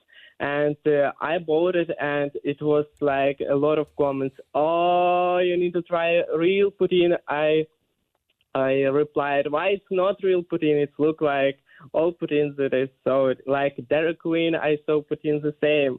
Yeah. Has people tried to make you eat maple syrup, which I think is disgusting, by the way? But no way, man. I love maple syrup. Have you had maple syrup yet? Yeah, I tried, and I really like it. It's like some new taste for me, but I really thought that you eat maple syrup with like all cookies, with whatever you want, and when I tried with cookies, just text me, no, you can't be real Canadian because we don't eat it with cookies. Yeah, no, we don't take maple syrup and pour it all over cookies, bro. Not at all. So now that you are in Regina and you're trying all these things in Canada, trying to become Canadian or learn a little bit more about Canadian culture, do you plan on visiting other provinces, other cities across the country? Yeah, I hope after 1 month, I will go to Toronto. Maybe I will find the bag of milk. Oh, you want to find a bag of milk? Yeah. Oh, is that what your next quest is? You can't find bag milk in Regina? No, I can find it here. I visit a lot of places. I always ask in shops, do you have like bag of milk? They're like, no, we have only in plastic. Oh man, but in all seriousness, though here, you got here in what, May? Yeah. And do you still have family back in Ukraine? Are all your people safe and doing good? Yeah, I have, and yeah, they're safe. They're good. Okay. And how long are you gonna? Is the plan to go back home eventually, or are you looking to sort of build a life here in Canada? I really plan back home when it's all will be good. Yeah. But who knows? Maybe I will stay. I don't know really And yet. then take a little maple syrup back there with you. Yeah. Yeah, exactly. And poutine from McDonald's. Yeah.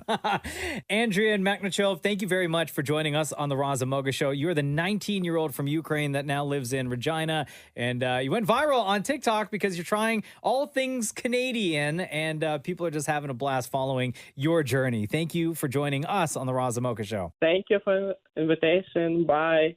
The Roz and Mocha Show podcast.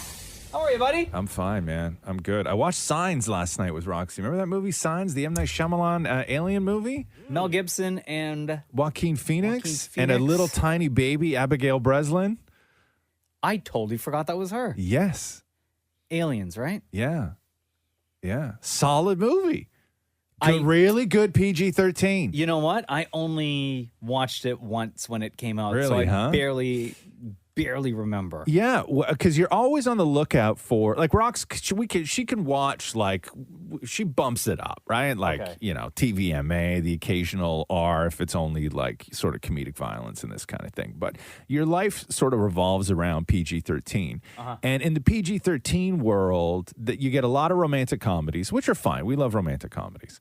But it's tough to get that sort of suspenseful horror thing, right, without it being R or without it being TVMA. And the M. Night movies are really good for that. Like, they're really good, solid PG-13s. And Signs is I loved Signs. I watched it. I hadn't watched it since it first came out. We watched it last night. So with the M. Night movies, yeah, there's always the big twist. Right. Signs didn't have the big twist. So I was going to say, remind me what the big twist was. There was no big twist in Signs. It was just aliens. You finally get to see, spoiler alert, in case you plan on watching Signs. I guess the spoiler would be how they kill the aliens, right? Like, and I then, guess the that aliens would be showing up. I remember there was a scene where... Oh, yeah. Like in South America when it's at a children's birthday party and it's like a home video scene where they film down an alley and the alien just walks by. down the... I remember, did the alien get into the house? Into the farm? Yeah. It did, because that sticks out in my mind as well. Yeah, an alien got in, and then they thought they were all gone, but one was left, and then he came back in. How'd they kill the alien? Oh, do you want me to spoil it for you? Spoiler alert. If you plan on watching Signs anytime soon, then just come back to us in like 30 seconds. Water. I don't remember that. Water is what kills them. Like just pouring water on them? Yeah. Huh. Yeah. Did any of the aliens escape? They all left because they had said that they I don't know, man. There was some You battle mean somewhere. to tell me these What? aliens who are scared of water didn't Yeah. do their research on Earth to figure out No, but they to said see they how said much earlier, water is no, actually on Earth? I know, but they said earlier on that they were avoiding coastal areas. So they said that like when all the crop circles were happening, there was nothing around any coastal areas. So they make mention of that very early on in the movie. Okay. Right, but you don't pay attention to it. Sure. Yeah, but anyway, But they didn't even do their research on farms to know that farmers grow things using water? Well, I don't know, man. Okay, I don't know. I don't know what's going on with them, but they had the tinfoil hats on and stuff like Yeah. that. And so, yeah, it's a cute movie. It's a really good movie. You're not that smart, aliens, you no, dumbasses. I know, but they were good-looking aliens, though. Like M. Night. They were tall, he did- right? Yeah. They And were tall, lanky. and they had these spikes that came out of their wrist that put a gas on your face, and then you. I guess that's how they killed you and stuff like that. Yeah. No, so we watched that last night. I hadn't What seen did that Roxy movie. think? She's She loved 12? it. Yeah, Yeah. she loved it. You mean Yeah. you didn't watch The Amazing Race Canada? No. And the big twist that happened last night? Oh God, what was the big twist in that? They were dead? No, half the people got COVID. They had to bring back people that were voted off. Oh. Julie Black on night one was the last to hit the mat and was sent home. Last night, Julie Black comes back because other people got COVID and they need people to race. Oh, how many people got COVID? 3 teams. Ooh, and they're done. They're out of it. My husband won't tell me. Or do they? Oh God, that's right. Because Maurie's husband works on the show. Yeah, no, so I don't know. But yeah, so 3 teams got COVID, and so they had to bring 3 teams back. Has there been a COVID outbreak in any of those reality shows up to this point, like on a Big Brother or anything like that? No, this is like the first. Well, because these are all people on airplanes and airports and stuff like that, right? This is the big headline. This is the dirty Amazing show. Race Canada is like the first. All show the to other have an reality outbreak. shows, The Bachelor and stuff like that, are clean and. Did they This is avoid dirty. Pearson Airport out of Toronto? Because Pearson is just. No, they had to fly out of like normal airports when they did this. Pearson was just voted like the worst. And they didn't airport in charter the planes, world, so you're right? on planes with everyone else. Yeah. No, but what I'm saying is that I wonder if knowing that going into filming this season, if they tried to avoid What you think that airport whatsoever. The worst airport in the world is gold for a show like The Amazing Race. Yes. Are you kidding? Frustration. Yes. You're super tired. Yes. COVID chasing you around. Right. So yeah, Julie Black. That sounds like an M. Night movie. I Right there. know. The Roz and Mocha Show podcast. Roz and Mocha's Fix My Life. What advice can you guys give me? Okay, so my question is, got a problem you can't fix? Roz and Mocha got you. Yo, Raph, what's going on, homie? It's Roz and Mocha. How are you? I'm good. How are you guys? Good. Why are you reaching out to us? What's going on? Well, guys, I need some help with my money problems. Yeah, you wrote us this. Hey, Razamoka, fix my life. I have some credit card debt, which I'm having a hard time paying off. Also, I'm moving out of the country, so is it a good idea to pay it off, or should I just not care since I won't be in Canada anymore? Oh, damn. Raph. How much you owe in credit card debt? Probably around like 12 grand. 12 grand, huh? Yikes. What's your interest rate on it, do you know? I think it's the regular, like 19% annually. Oh, God damn. 19. First of What is all, that? don't That's a lot, flee the country and think that they won't find you. Because they need that money and they're going to get it some way, somehow. Yeah, so people think that they can just like move or sort of go off grid or all this stuff, and then the creditors aren't going to find you. But the problem is that eventually you are going to need a cell phone, right? And that cell phone is going to the cell phone company is going to do a credit check, and you're going to have an address tied to that cell phone, and then bada bing, everybody's got your new address again. So skipping out on your debt, it may seem like at the beginning like it's worked, but they will find you. They always find you. If you change jobs and then you go, all of this stuff, there's so many ways that the creditors can find you. And then you're going to have to wind up paying all the interest rates on it and then the fines attached to it and all of this stuff. Right now, it's just a credit card company after you. They haven't sent it to creditors yet, right? Yeah, still the credit card company. Yeah, they will. They'll find you. So even if I leave the country and... They will find you, sir. Yeah. I mean, maybe not if you went to a country that, I don't know. I don't even know. Like if, I don't know if you're moving to Afghanistan or not. You know what I mean? Like where they don't communicate with the outside world, where you don't have to go through those process. But yeah, no, they will find you. If you move from Canada to America, the creditors will find you. Where are you for moving, sure. Raph? I'm moving down south to the U.S. Yeah. Okay, and then in how long? Like in a couple of months. maybe this month, maybe next month. So your credit card balance right now is 12 grand. Is it on one card or is this like accumulated amongst a bunch of cards? Just on one card. Just on one card. Okay. And then how are you paying it off? What's the payment plan? So I'm paying like a little over the minimum, so I drop it down a little bit. Yeah. So I have done that. I've been doing that, but then But you have to know, like even just above the minimum, you're barely touching just the interest. Like you haven't even started to tackle the initial charges. Right now, you're just paying interest. Yeah, so I dropped it down a bit, and then I started paying the minimums again, and then it just started climbing back up. And then are you still using the card though? No, it was just sitting there. Yeah. So if you go down and then move back, or even come up to visit family and all this other stuff, like you're going to be looking at major problems, right? You know that. Okay. So I should be paying it off then. Oh, right. absolutely, So man. here, let me read this for you. Canadian credit reporting agencies, Equifax. Oh, remember those guys? Oh, yeah. I've had calls from them back in the day. Don't worry. They are available in the U.S., but they don't carry your scores across borders. So this factor can have potential pros and cons. If you had a stellar credit score in Canada, you'd have to start fresh when you relocate. At the same time, if you have a low credit score back home, you don't need to worry about the numbers affecting your current prospects. Now, when you move to the U.S., your credit score will reset over time. You'll rebuild the score, paying off your bills consistently and keeping up with your financial obligations. So even if you move, you still have to pay. Okay. All right. Okay. I guess that solves it. Whatever you have to do between now and when you move, you need to aggressively pay off that credit card. Okay.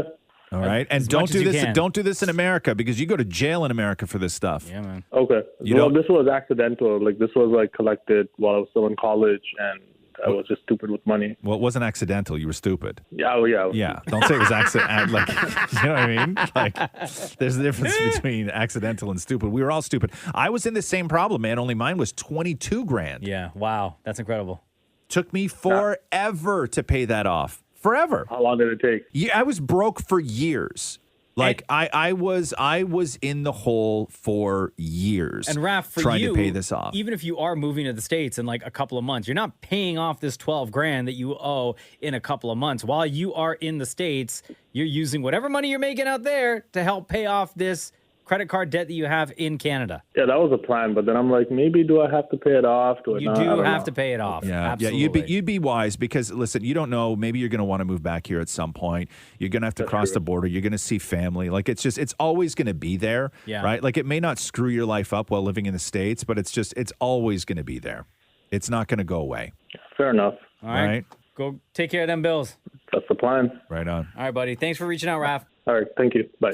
Roz and Mocha's Fix My Life. On Kiss. Welcome to it. He's Roz. I'm Mocha, by the way. Yes. Same in height. He's white. I'm brown. It's the perfect combo. Hey, so Ed Sheeran did this video where he talked about, I don't know, Spotify sent him a T-shirt for getting 100 million followers, right? Only a T-shirt? That's what you Yeah, get? it's funny. It's funny. So They don't send you like a plaque or something? No, I don't know. I'm sure he got more. I'll play it. I don't think he did get more. What, having 100 million followers isn't enough? What more do you need? Like, He did the work for that. They have to thank him now. Yo, when you reach a certain amount of subscribers on YouTube, they send you a fancy plaque. They do, yes. Right? And money. Yeah. Like, you tell me Ed Sheeran just gets a Yeah. So they sent him. They sent him Fruit of the Loom. They sent him a T-shirt. Yeah. Yeah. But in the clip, okay, because remember years ago, Elton John came out to say that he was such a fan and such a friend of Ed Sheeran and everything else. But during all of that thing where Elton John's like, oh, we're so close and we're besties and we're doing this stuff, he kept calling him Ed Sheeran. I know. Right? You know, that's all I think of when I read Ed Sheeran's name. Yeah, same. Okay, but listen to this clip. So forget it. He's going to talk a lot about the T-shirt, right? But then he goes up to somebody at the end. And it's the end that I want you to listen to, okay? So I just hit 100 million followers on Spotify, and Spotify have sent me this T-shirt. So I'm going to walk around the stadium and ask people to ask me about my 100 million followers, because they're all going to be so excited for me. Ask me about my 100 million Spotify followers. Do you have 100 million? Oh, well done, Ed Sheeran. Woo! Hold on a second. Right? That's the second person that we've heard Right. say Ed Sheeran. So have we, like the world, collectively been calling him Ed Sheeran and we're wrong? I think it might be Ed Sheeran. Because think about, so when he was walking around the stadium, those are people that work on his tour. Yeah. Well done, Ed Sheeran. Woo! Hold on a Right. second. So first of all, they gave him a T-shirt, and all the T-shirt reads is "Ask me about my 100 million Spotify followers." Okay, smart. Yeah. Super Oh, well smart. done, Ed Sheeran. Woo! Right? I think we're all wrong. I guys. think we're all wrong. I think it's Ed Sheeran because this has happened before with people's names. But how come Ed Sheeran has never said anything to us? I don't know. I don't think he cares. Yeah, I don't think he cares Like, either. when he goes I think that maybe he thinks that it's like maybe an American thing, like the way Americans might pronounce his name. Yeah, I think it's definitely an accent thing because I can tell you somebody from the Caribbean would 100% say Ed Sheeran. Right. 100%. Right. But if you told them it's pronounced Ed Sheeran, They would still say Ed Sheeran. right. Fair enough. 100%. And then you don't correct them a second time, I guess. huh? Absolutely not. No, No. yeah. The Roz and Mocha Show podcast. Hello. Yo, it's Ron Zamoka. Oh my God, what's up, guys? What's up? What's your name? Katie. Katie texted and said, I'm at the airport right now, heading to Vegas, staying at the Aria, which is my favorite hotel and casino, Shem as well. And she says, I got $50 with yours and Roz's name on it. The question is, red or black? Black. I'm going red. Oh, no. Also, Shem just bullied me into saying black, by the way. Right? Not gonna lie, I was gonna say red, and then Shem pointed at himself, and then I didn't want to come off as racist, so I said black. Or do you think, Shem, did you point at yourself like, No, let he me get pointed in at on this himself. action? I pointed at myself when I said, when I heard black? Yes. You know. Yeah. Come on, Okay. Katie. He bullied me. Okay. I'm still going black though. I always. My first bet at a roulette table is always black. Always. Good to know. I was leaning towards that too, so. Because I'll tell you why I always go black, right? Is if I bet on black and it comes up red, the feeling I get is sort of indifference. It's 50-50, right? Sure. But if I bet red and black comes up, I always feel bad. I always am like, God, why didn't you just do black? You always do black, right? Like, so my feeling for black, if it doesn't come up, I'm fine. When I bet on red and black comes up, I feel differently. I don't like it. So Katie, I'm going black. Do you have a preference, Katie? Yes, I usually do black as well. Yeah. But I was going to, put my money on you guys first. Okay. That's going to be my first bet before we even, hit the elevators to the room. That was Oh, my first bet. wow. Okay. Mhm. Who are you going to Vegas with? My husband. Nice. Any type celebration, or are you just going for fun? This is our redemption tour. So we went last time in March. It was actually for my 30th birthday. You guys called me. Oh, okay. And we were in Vegas, and that was just not a good. Oh my God, guys, it was not a good time. It was not good. So we were just so jet lagged and tired, and we had blown most of our money on day one. So it was it was just not a good time. So this is the redemption tour. How much are you bringing with you, just out of curiosity? What are you willing to lose on this trip? Okay, so the only reason why we're going is because my husband got a big bonus at work, but $5,000. $5,000. Wow. But that's for everything. That's for shopping. That's for food. Oh, that's okay, for okay. drinks. But yeah. what do you have a set dollar amount dedicated just to gambling?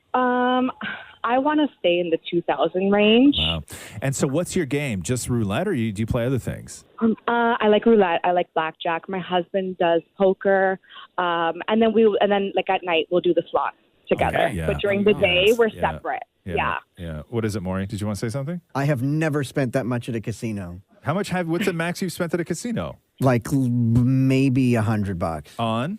Penny slots. Penny slots. Damn. But penny slots aren't even penny slots, though. It's a scam. It's a scam because if you're going to win on penny slots, you have to hit max bet. And max bet on a penny slot is 35 pennies.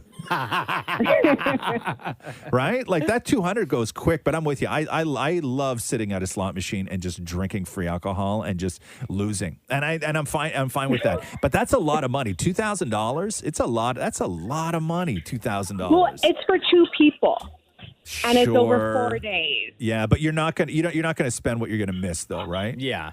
Yeah, no. Yeah. This was we usually go for 4 days with total for the whole trip about 2,000, right? So this is like a little bit extra.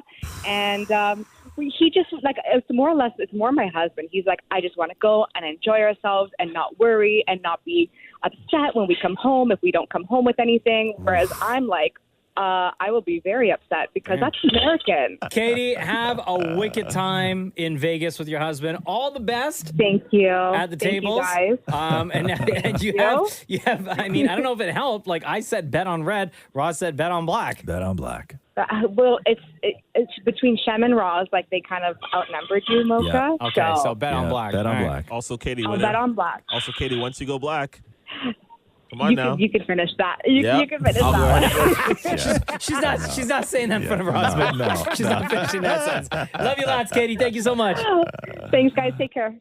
The Roz and Mocha Show podcast. Stinking hot in the UK. They're seeing temperatures like they've never seen before, and they don't know how to deal with the heat. And that's all anyone could talk about. That's all the news stations could talk about. And the other day, one of the news stations, they were talking to a meteorologist about the rising temperatures and how it's affecting people. And then immediately after this meteorologist said what he said, people were comparing it to a scene from that Don't Look Up movie right, that dropped late last year with Jennifer Lawrence and Leonardo DiCaprio. Yeah. Because this guy in this newscast, he's talking about the severity and the effects that it's having on people.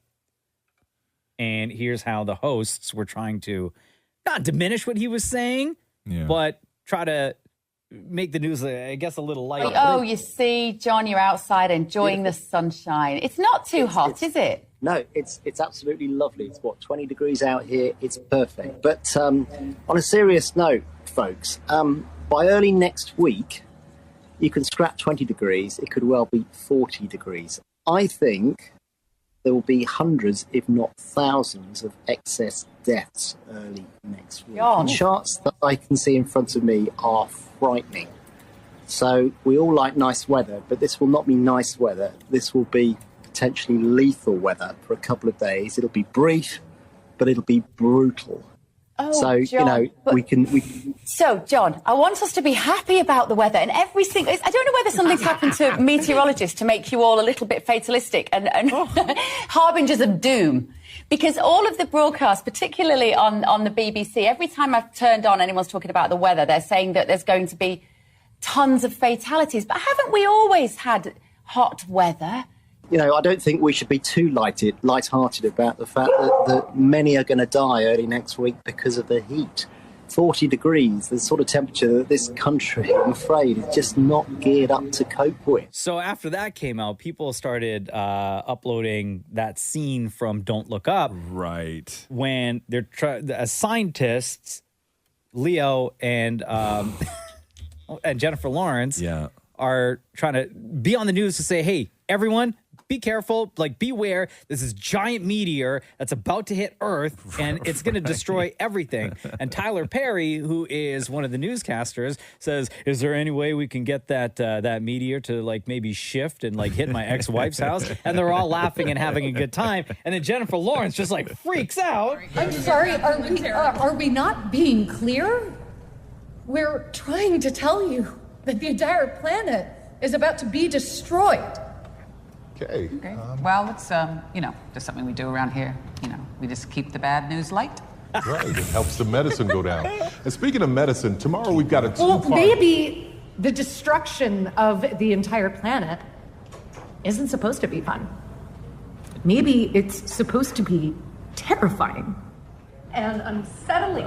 Please don't do that. And you should stay up all night, every night, crying. When we're all 100% for sure gonna die. Yeah, and he was right. He was right, though. Here, let me read you this. I don't even know what news outlet this is from. Sky News, maybe something like that. Yeah. The headline was record temperatures across Europe, so all of Europe, have claimed the lives of at least 1,500 people. Ooh, 1,500. 1,500. Portugal authorities have reported more than 1,000 heat-related deaths, while estimates from the one of the health institutes in Portugal have the death toll at 510. That's just in Portugal alone. Right? So the guy wasn't wrong. It's just...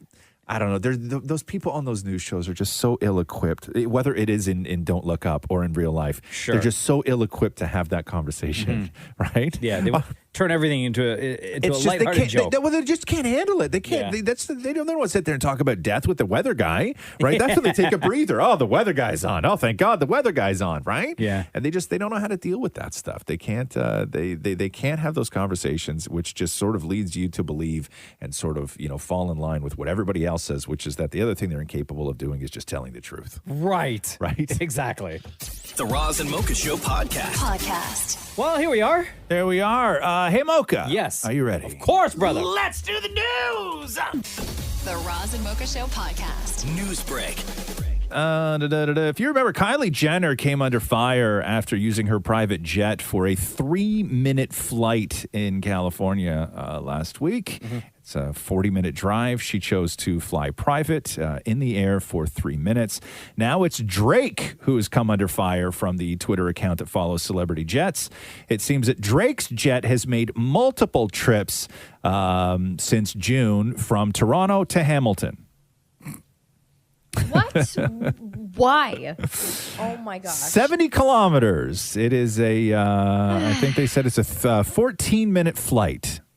Given the you could take a plane from Toronto to Niagara. It's less. Nobody complains about that. yeah, but this is a 767 Maury. Yeah, It's like Air a Drake. private. Yeah, this is a massive plane. It uses, they say, it emits 4 tons of carbon dioxide for that short trip, and the fuel cost is $2,729 Like 8 pennies for in Drizzy. fuel. Can I for read to that you flight. because this story I saw on a Twitter account, or sorry, Instagram yesterday. Yeah. So Drake actually commented Oh, on did the he? post, Yeah. and this is what Drake said.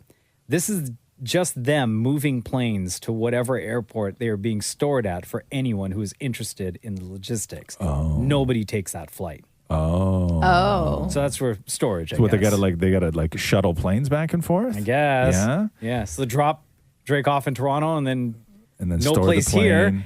to store the plane. So they ship it off or fly it away to Hamilton and store it there. That's that's Drake's explanation. Who Yeah. knows? Okay. However, there's a flaw in his explanation, Which is if Drake lands in Toronto and they store his plane in Hamilton, right, and then Drake wants to fly to Miami, does Drake drive to Hamilton to get the plane, or does Drake drive to Toronto and they fly the plane from Hamilton to Toronto? Guaranteed they fly the plane. Okay, so from that's still you Hamilton to using the plane from Hamilton to Toronto. Right? So now you're just getting technical. The Roz and Mocha Show podcast. Baby, hey, Buck Martinez was back in the booth last night. All right. Yeah. So good. He was missed. He left in April to go and get treated for cancer, and last night was his first time back in the booth. Here's a little bit of Buck's return. There's a ball game. That's great, but this is the big news, and I know I speak for everybody across the country tuning in on their TVs tonight. Buck, it is great to have you back. No, Dan, it's great to be back, and there have been so many people that have reached out to me. Certainly, Jamie and Joe have been part of that. You and Pat. And Joe, everybody's been so graceful in filling in for me. The fans have been tremendous. I've heard from fans all across North America, and I want to thank you all for the signs, the prayers, and there's no doubt that all of your good words helped me get through this tough time, and they helped me a lot. And I heard from a lot of people, too, that have been dealing with their own health issues, and I hope my journey has helped you handle those, face on, and fight the good fight. But I wouldn't be sitting here tonight without the wonderful support of my family, my son Casey and his family, and especially my wife of 47 years, Arlene. She, from the moment we heard I had cancer, she simply said, "We got this." And she was right, as she's been for 47 years. It was incredible watching last night inside the Rogers Center. During the second inning, they announced that Buck was back, and they gave him a standing ovation. And all the Jays looked over to the booth, to the broadcast booth. They all tipped their hats. Like every single person inside that building was so happy that Buck Martinez came back. And we love you, Buck, and we're glad that you're doing okay and that you're back. Were you crying? I love Buck Martinez. Yeah, he's the best. The Roz and Mocha Show podcast. Are you extended for the? Are you ready for the extended GMU? What's that? The GMU? The GMU. Hold on. Let me think about this. GMU. Government meat unit? GMU. Yo, it's a troll job. Let me It's see. not a troll job. GM. It's not a troll job, man. G stand for. The G stands for. What'd you say, Maurie? You said government? Government meat unit. No, it's not. Jesus, what the hell would that look like? Gardening. Oh. Gardening. Metropolitan GMU. Oh, okay. What? The G is for ghost. No, incorrect. Oh, hold on. Yeah, go ahead. Maury's dream come true. Which is? The Gentleman's Multiverse. Oh! Roz, I don't care what it is. That's the winner. It's, no, the Gray Man universe. Oh, can we just go with gentlemen? Yeah, I know. Sorry, guys. Oh, wait, but you could join the Gray Men. Have you seen your beard? Not that kind of thing, Mark. So the hot movie on Netflix starring Ryan Gosling, Chris Evans, Anna de Armas, Billy Bob Thornton, and more, directed by Joe and Anthony Russo. So the upcoming sequel and spin-off series is what is now going to happen. The guys who wrote Deadpool are going to be working on the spin-off. They say, with so many amazing characters in the movie, we had always intended for the Gray Man to be part of an extended universe. God, the Russos love an extended universe. Sure do. And we are thrilled that Netflix is announcing a sequel with Ryan, as well as a second script that we're excited to talk about soon. So this is for the Gentleman's Club, right? Yes. I haven't watched Gray Man yet. It's good. It's on my list. It's far more, and this is not, I'm not slamming the movie. It's far more basic than what I thought. I thought it was going to be much more sort of heady and like That's drama. long. It's like 2. Yeah, but 10, it's basic. It is a basic sort of like spy movie. Like it's not deep at all. It's not. Did Catherine like it's it? not super heady. Yeah, we all enjoyed it. Yeah? yeah, Okay. yeah, it was good. It's good fun. It's good fun. Although I didn't like Ryan Gosling's goatee. It extends too far underneath his chin for me. If he's going to have a goatee, it's Does weird. it not go to the beard line? No, it's weird, but it goes down, and it's a dumb goatee framing. I don't know who told him to That's shape the so goatee like that. specific. Yeah, it's annoying. But everything is. It's Chris Evans' mustache in that movie. That is everything. Oh, Chris Evans. Yeah. Chris Evans' mustache. What's that? His character sucks. But you're right. Incredible mustache. Okay, no more spoilers. No more spoilers. Yeah. He sucks in what way? Like he didn't like the character, or you just did? I just don't believe him. I don't. Just not believable as that character at all. Yeah, I got you. No more spoilers. The Roz and Mocha Show podcast. John Krasinski on Fallon last night talking about the prospect of doing Fantastic Four because if you remember, spoiler alert, he shows up as, what's the guy's name? The Mr. Fantastic. Mr. Fantastic in Doctor Strange in the multiverse of madness. The multiverse of gentlemen. So we know that Fantastic Four is hitting theaters November 8th, 2024. So they've already announced a Fantastic Four. So this is Fallon trying to figure out whether Krasinski is going to be in Fantastic Four. Now, everyone freaked out. You were Reed Richards from Fantastic Four. Yes. Mr. Fantastic. I was. We all freaked out. The audience I was in, everyone was like, what? Thank you. We love this. Comic-Con, they just announced all these new movies, and they announced that there's going to be a Fantastic Four movie. Yes. You're not allowed to say anything. Nope. I'm not allowed to really ask you. Right. But you think? You think? Do you think? Do you think? How could one think? Could one think? Seriously, what have you heard? I need to know. They don't tell you anything. They don't tell you anything. No. Until right before you're about to do it. That's right. Yep. And there's also a rumor that your wife, Emily Blunt, will play Sue Storm. Oh. Making the first husband. You think? You think? Come on, he knows. So, but that's quick though. Like November 8th, 2024. Like they would be working on this like now, right? Yes. So then there was another part of the interview where fans caught a hold of this clip and they were like, he blew it because they say that he admits to having done Fantastic Four already because they were talking about this theory that Jim from The Office is like a villain and everything else. And they were goofing on this. But listen to what John Krasinski says when talking about how he's already done the villain thing. Listen. That's why I did Fantastic Four to balance it out. I'd already done the villain, so Oh, you screwed up. Okay. He screwed up. That's why I did Fantastic Four to balance it out. I'd already done the villain, so right? Because would he have said, here's the question that everybody's talking about. having played Mr. Fantastic in Doctor Strange, right? Would he not in that moment have said, that's why I did Doctor Strange, as opposed to saying, that's why I did Fantastic Four? Absolutely. That's why I did Fantastic Four, to balance it out. I'd already done the villain. Yeah, so. John Krasinski's in trouble today. Right? And then there's a whole other group of people saying there's no way that he could even be Mr. Fantastic in Fantastic Four because he gets whacked in the multiverse. And it was just a different Mr. Fantastic, just like it was a different Captain Marvel and it was a different everybody else. And that the Fantastic Four is going to be in that other world with a completely different Mr. Fantastic. Well, that doesn't sound so fantastic. Right. Nah, I think Krasinski blew it. Yeah, you think so? really do. All right, Yeah. all right. The Roz and Mocha Show podcast. So David Harbour on BBC Breakfast talking about how he managed the incredible weight loss between seasons 3 and 4, playing Harper on Stranger Things. Listen to this. It's demanding, as you say, but it's also kind of fun because I like being a chameleon. You know, I like sort of disappearing into other lives, in a sense, kind of why I got into acting. And so the further you can go with any one of those components is great. You know, you do it emotionally, but also physically. So yeah, this past season, I mean, I lost, I think it was 80 pounds. Wow. You know, at the end of season 3, I was about 270 pounds. And then when we came into this season, I was 190. And, you know, that was clearly a hard process. It is not easy.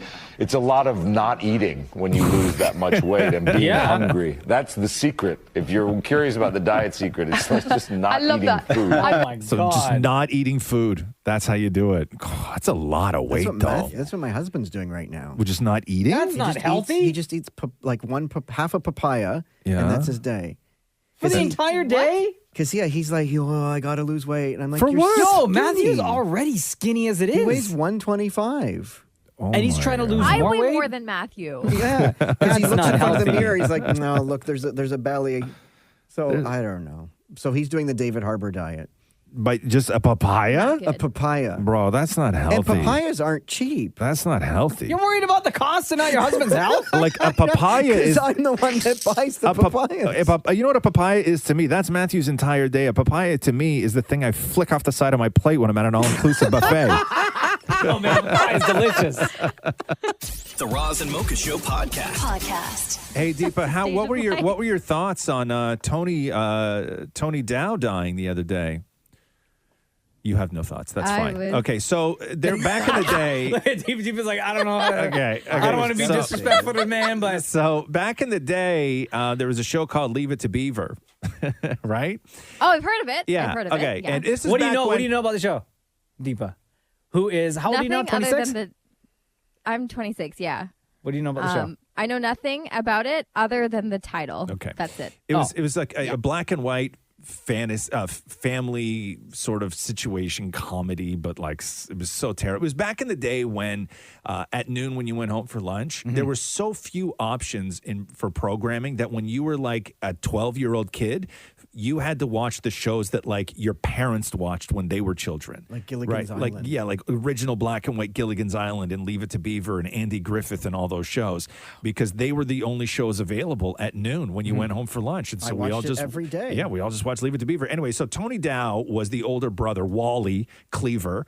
And he is not well. He's old. He's got a lot of health problems, and he's in home hospice right now. But his wife, Lauren, had said to somebody in some sort of roundabout way, gave an update on his health. They turned around and say that they found out that he passed away. So it went crazy that Tony Dow, this legendary actor from Leave It to Beaver, had passed away. So much so that Jerry Mathers, who played the Beaver, wound up releasing a statement saying, "It is with the utmost sadness I learned this morning of my co-star, lifelong friend Tony Dow's passing," right? Yeah. But he didn't die. Oh. So he's not dead yet. He is dying, but he's not dead yet. And then I thought to myself that this is now something that I'm going to have to talk to Catherine about. What do you Which mean? is if I'm ever in a situation where I'm maybe like, not doing too well. On the way out? You need to tell people I've died. Okay? You need to tell people I've died. Why? So when I'm still alive, I can read the reactions from people. Because I think that's a beautiful way to go. I think that's a beautiful way to go. Had his wife not screwed up, right? Tony Dow is now in his last days able to be handed a phone where he can now read all the wonderful things that people had to say about him that he wouldn't get the opportunity to read I think when he's dead. It's brilliant. This is like why people do living funerals. No. No, would've- Deepa?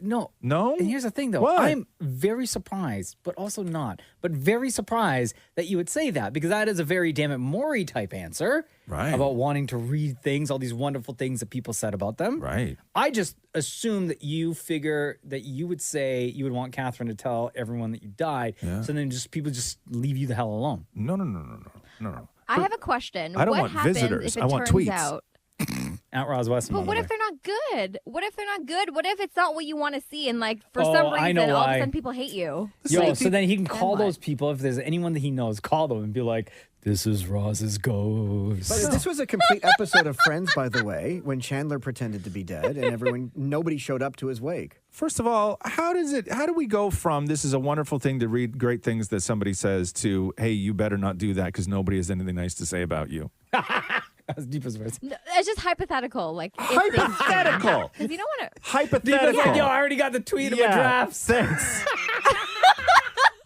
The Roz and Mocha Show podcast. Chris Rock talking about the Will Smith slap during, I think it was the New Jersey show that followed their Madison Square Garden show. This is the Chris Rock and Kevin Hart tour. He actually talked about it, huh? Yeah, so they were on stage and he said, anyone who says words hurt has never been punched in the face. And he goes, yeah, that blank hurt, MFer. He goes, but I shook that off and went to work the next day. I don't go to the hospital for a paper cut. Oh, Wow. and then he referred to Will as Suge Smith. Ooh.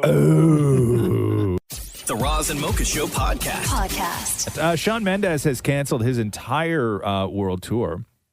Crazy. He released a statement saying, I started this tour excited to finally get back to playing live after a long break due to the pandemic. But the reality is I was not at all ready for how difficult touring would be after this time away. After speaking more with my team and working with an incredible group of health professionals, it has become more clear that I need to take the time I've never taken personally to ground myself and come back stronger. He goes on to say, I know you all have been waiting so long to see these shows, and it breaks my heart to tell you this, but I promise I will be back as soon as I've taken the right time to heal. So there you go. Hope he's okay. And sending love. Yeah. When was that tour supposed to end? Like, this was like a long string of shows, right? Still That the he was Europe supposed part. to be doing? Right, yeah.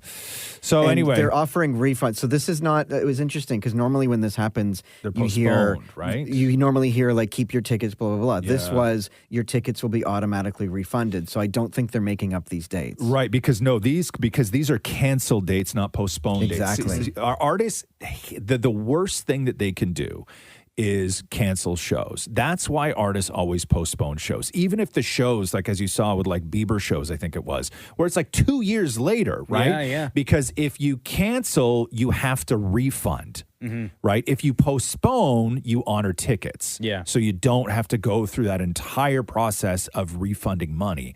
But with Shawn Mendes, canceling the shows, it's full out cancellation. Yeah. The Roz and Mocha Show podcast. Lamar Odom. Now we know Lamar is still pining for Khloe Kardashian, and we know that, right? His heart is still with Khloe because he blew it. And so paparazzi catching up with Lamar Odom to talk about how Lamar and Tristan have another baby on the way via surrogate. Listen to that. What do you think about Khloe having a second child with Tristan? I guess they just announced, or it was leaked or something, that they're having a surrogate together. It's their second child together. What do you think about that? Well, are they going to be together? I don't think so. It seems that they planned it before the second or third cheating scandal. Oh, he got caught cheating again? Yeah. And they're going to have another baby? Yeah. She could have hollered at me for that. Leave it to Lamar. Leave it to Lamar. And also, Lamar, don't act surprised like you don't know. all the happenings in your ex's life. Oh, Lamar. Oh, he got cheated. Oh, yeah, really? He got cheated. Yeah, she wants another baby? Again? She could have hollered at me. Yeah, really? Oh, he cheating again? Oh, really? That's news to me. Like, you Come didn't on know. now. These paparazzi, right? They have such a style to them when they ask questions because they need to get the information out of somebody like Lamar, but they also need to, they frame their questions, even if it's scandalous, that they're on the side of the person they're asking, right? Of course. Part of that technique is this sort of feigned ignorance about what they're asking about, right? So play back the way he asked this question and just listen to the tactics used by the paparazzi when sort of trying to gain that trust, but also being a little disinterested and a little confused with the information they're about to tell you. What do you think about Chloe having a second child with Tristan? I guess they just announced, or it was leaked or something, that I don't know. they're having a surrogate together. It's their second child together. What do you think about that? Are they going to be together? I don't think so. I don't think so. It seems that they planned it before the second or third cheating scandal. Oh, he got caught cheating again. Yeah. And they're going to have another baby? Yeah. She could have hollered at me for that. Lamar, hold up. Come on. The Roz and Mocha Show podcast.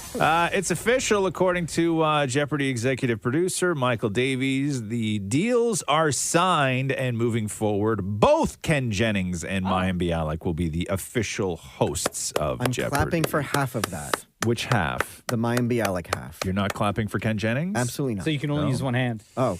Yeah. Why are not? Why are not? Do you have to make a noise with your mouth when you do that? That's what she said. That's still two hands, Deepa. All right. I'm done. Can't do this. I'm done. I apologize, Deepa. Man. Sorry. I'm so done. That wasn't fair. That wasn't I have fair. no I'm sorry. comment. But no, Ken Jennings, absolutely not. No, He's so mean to the contestants. Yeah, well, he's himself. Like when you hire Ken Jennings, you get Ken Jennings, and Ken Jennings was always that guy. He's like the least charismatic, impersonal, snarky, champion they've really ever had. And maybe that's what producers want because they know that that's what they're going to get, and it'll resonate into reaction from the audience. But the fans don't. People tweet saying, like, Well, every I know time Mayim Bialik takes a couple weeks off, they're pissed. Yeah, but you got it. The one thing that Jeopardy needed was they needed credibility, and you can't deny the reasoning behind the decision to have Ken Jennings, right? Like he's one of the best of all time. Like nobody's going to argue that he's not a fit. You just don't like him as a person. Absolutely. Yeah, which is fine, fair. The Roz and Mocha Show podcast. I love Gwyneth Paltrow. I know when everybody was hating on Gwyneth Paltrow and Goop and all their stupid stuff and everything, I find her so endearing. And Gwyneth Paltrow is the queen of just making it weird. And that's one of the things I love about her. So she's making stacks of money, man. Oh, so she did Hailey Bieber's interview podcast show called Who's in My Bathroom. So Hailey Bieber sets up cameras in her bathroom. First of all, the bathroom is giant, right? Yeah. And then she has celebrities come in and everything else. Hailey Bieber, of course, the daughter of Stephen Baldwin, niece of Alec Baldwin. And Gwyneth Paltrow immediately sort of like comes in and makes it weird by making a joke that she had sex with her dad. Oh, So listen to this. I am so excited about today's situation in the bathroom. I actually can't even believe I'm about to say who this next guest is. Please help me welcome Gwyneth Paltrow. All right. Welcome to the bathroom. Wow, this is quite the bathroom. Thank you so much for being here. Thank you for having me. I'm so excited to have you. I think I know your dad and your uncles. That's my favorite thing that people say to me. Any stories? I did a movie with your dad, actually. Oh, not me not knowing that. Well, it was a tiny independent movie. I think I was like 20 years old, so it was a really long time ago. But he was great. He was so nice. I love hearing that. Yeah, it was Imagine if awesome. you had some horror story and you were like, That he would was be- terrible, it was a Yeah, nightmare working that would with be him. that. Or if I had like your dad in the bathroom. I've had that happen. I don't know if he even knows that I know that, but I have had that happen. I did. Oh, well, that's good to know. Okay. Wow. And then you got to carry on. Then you got to carry on the rest of the conversation after that was said. Gwyneth Paltrow is the absolute best, man. I love her so much. Why would you say Diva's so mortified right now. I know. The Roz and Mocha Show podcast.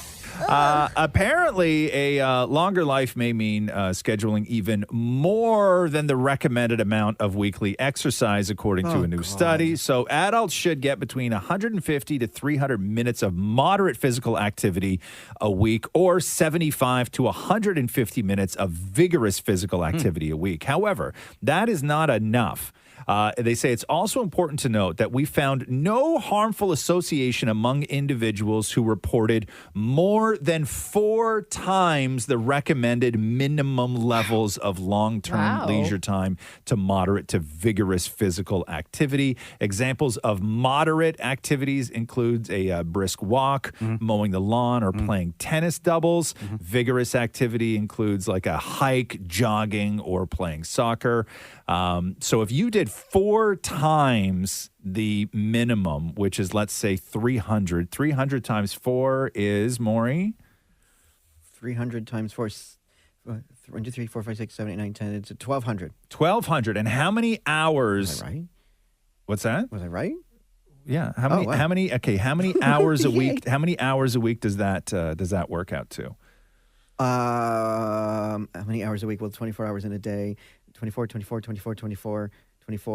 That is 4,000.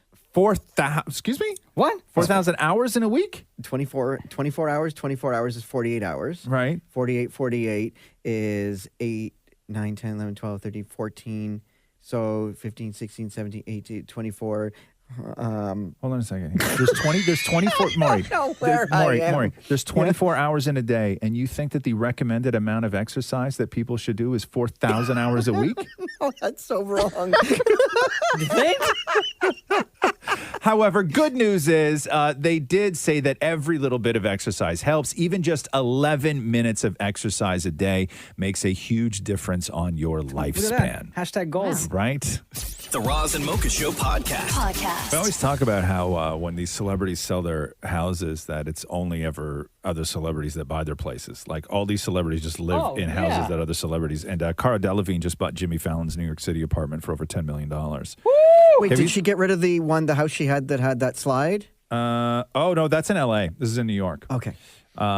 Jimmy Fallon's New York City apartment. I don't know if you've ever seen it. It's chaotic. I look at pictures of it and I get so uncomfortable. I could never live in that place. Apparently, she kept all the stuff. Weird stuff. Yeah, she kept all the decor. God, it looks like a kid's summer camp.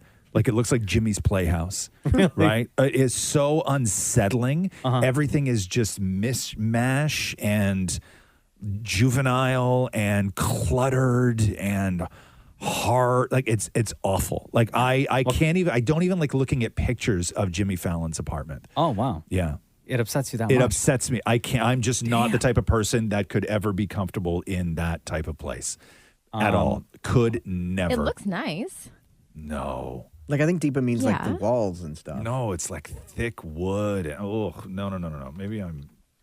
Hold on. Maybe are you looking at the right things? Hold on. I think am. So. It's just like it's. Like pictures everywhere. Yeah. Here, listen to this. Different colored furniture. Oh, just like that big green cow and like that one room So where there's just junk everywhere, and he's got like an antler chandelier and like no, it's too dark. I can't be in places that are that dark. This is Cara Delevingne talking to Jimmy Fallon about buying his apartment and living in it. Listen to this. An apartment in New York City. I did. It's not great though. It's not that great, yeah. It's not that nice. It's very interesting. Yes. You bought my old apartment. I did, yes. I live in your house. I sleep in your bed. Is that weird? That's not weird at all. How do you like it? You just moved in. It just happened. It's one of the most incredible places I've ever lived in, obviously, but I can't believe it. I feel so connected to you, but I feel so grateful, man. I'm so grateful. Because you lived in that apartment since you were how old? I was probably 20 years old. I lived in that apartment. You can smell it. You could say, yeah. I'm just so happy because when you sell an apartment, you're like, I hope someone cool buys it, and someone creative buys it, and someone loving buys it, and you fit all those, check all those boxes. But I've kept, because all the little bits, and I didn't want to change anything about this house, honestly. I tried to design my house in LA basically like that without knowing that house. Like this house is what I would have designed if I had style, basically, because it's his wife, Nancy. I mean, the whole place is. It's all my wife, yeah. It's all, yeah. Okay, so it's his wife. But I'm so happy. Love you, Nancy. So there you go. Yeah, no, and I'm unsettled. But yeah, but her place in LA, if you remember from her Architectural Digest tour that she did, she has a tunnel that goes from one room to another room, and you crawl through a vagina. Right. Right? Yeah. Into like a pit of balls. Yeah, into a pit of balls. That's right. Cara Delevingne. The Roz and Mocha Show podcast. Spice Girls fans, it's all happening. Is it really? Not music, not a tour. Almost, I would say, though, that if like, you're not going to get new music because I don't know if music could, like, live up to what they've done. But you are going to get the Spice Girls documentary. So the Spice Girls haven't been together since like Olympics 2012 is when they were sort of all together as the Spice Girls. So they're all getting together to do a documentary. But not only are they getting together to do a documentary, they're getting together to do a documentary on Netflix. And the people who are doing the Spice Girls documentary are the same people who did The Last Dance. The Michael Jordan documentary? Yeah. What? Wow. Yes. Yeah. Wow. Okay. That's going to be good. Right? Fire. That's fire right there. Yes. So I'm so looking forward to Assumably they've that. started? I don't know if production has started, but yeah, it's the And the only way- it'll be episodic, just sort of like The Last Dance was. And the only way you could do this is if you got every single woman from Spice Girls. And they have them. So they Yeah. got them because they don't want to tour together, or at No. least some of them don't want to tour together. Yeah. In Victoria. Yeah. But to get them together for the documentary. Subtle. The Roz and Mocha Show podcast. Hey, what happened at this Dua Lipa show last night? Were people lighting off fireworks in the crowd? In the crowd, on the floor. And some people got injured. Yeah, because that's what I thought. That people got actually like hurt. But who brings fireworks to a show? How do you get fireworks? I don't know. Into the arena like that? Listen to Yeah. this. Oh.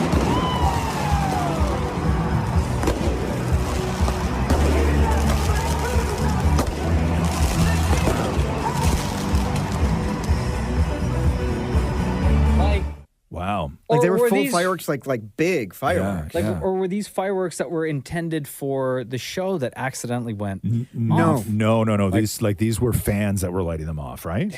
Yes, no, they were. The police have confirmed that it was not part of the show. Like you wouldn't be setting off fireworks where these were being set No, off it was from. like in the middle of the floor. But again, how do you get fireworks into the arena? Well, they're not when metal, they have. so- Doesn't matter. Even like in a bag, whatever. Like they check every. I've been to Scotiabank Arena with a bag, and they open every single compartment of that bag. Yeah, I to don't check. know, man. You put it on like the inside of your thigh and stuff like that. They don't reach around. They will now. They do a half pat.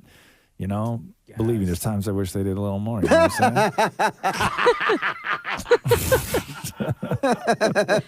You know, I never get checked for fireworks. Thanks for listening to the Roz and Mocha Show podcast. Catch the guys live Weekday mornings from 6 to 10. on Kiss 92.5 Kiss925.com. or download the Kiss 92.5 app.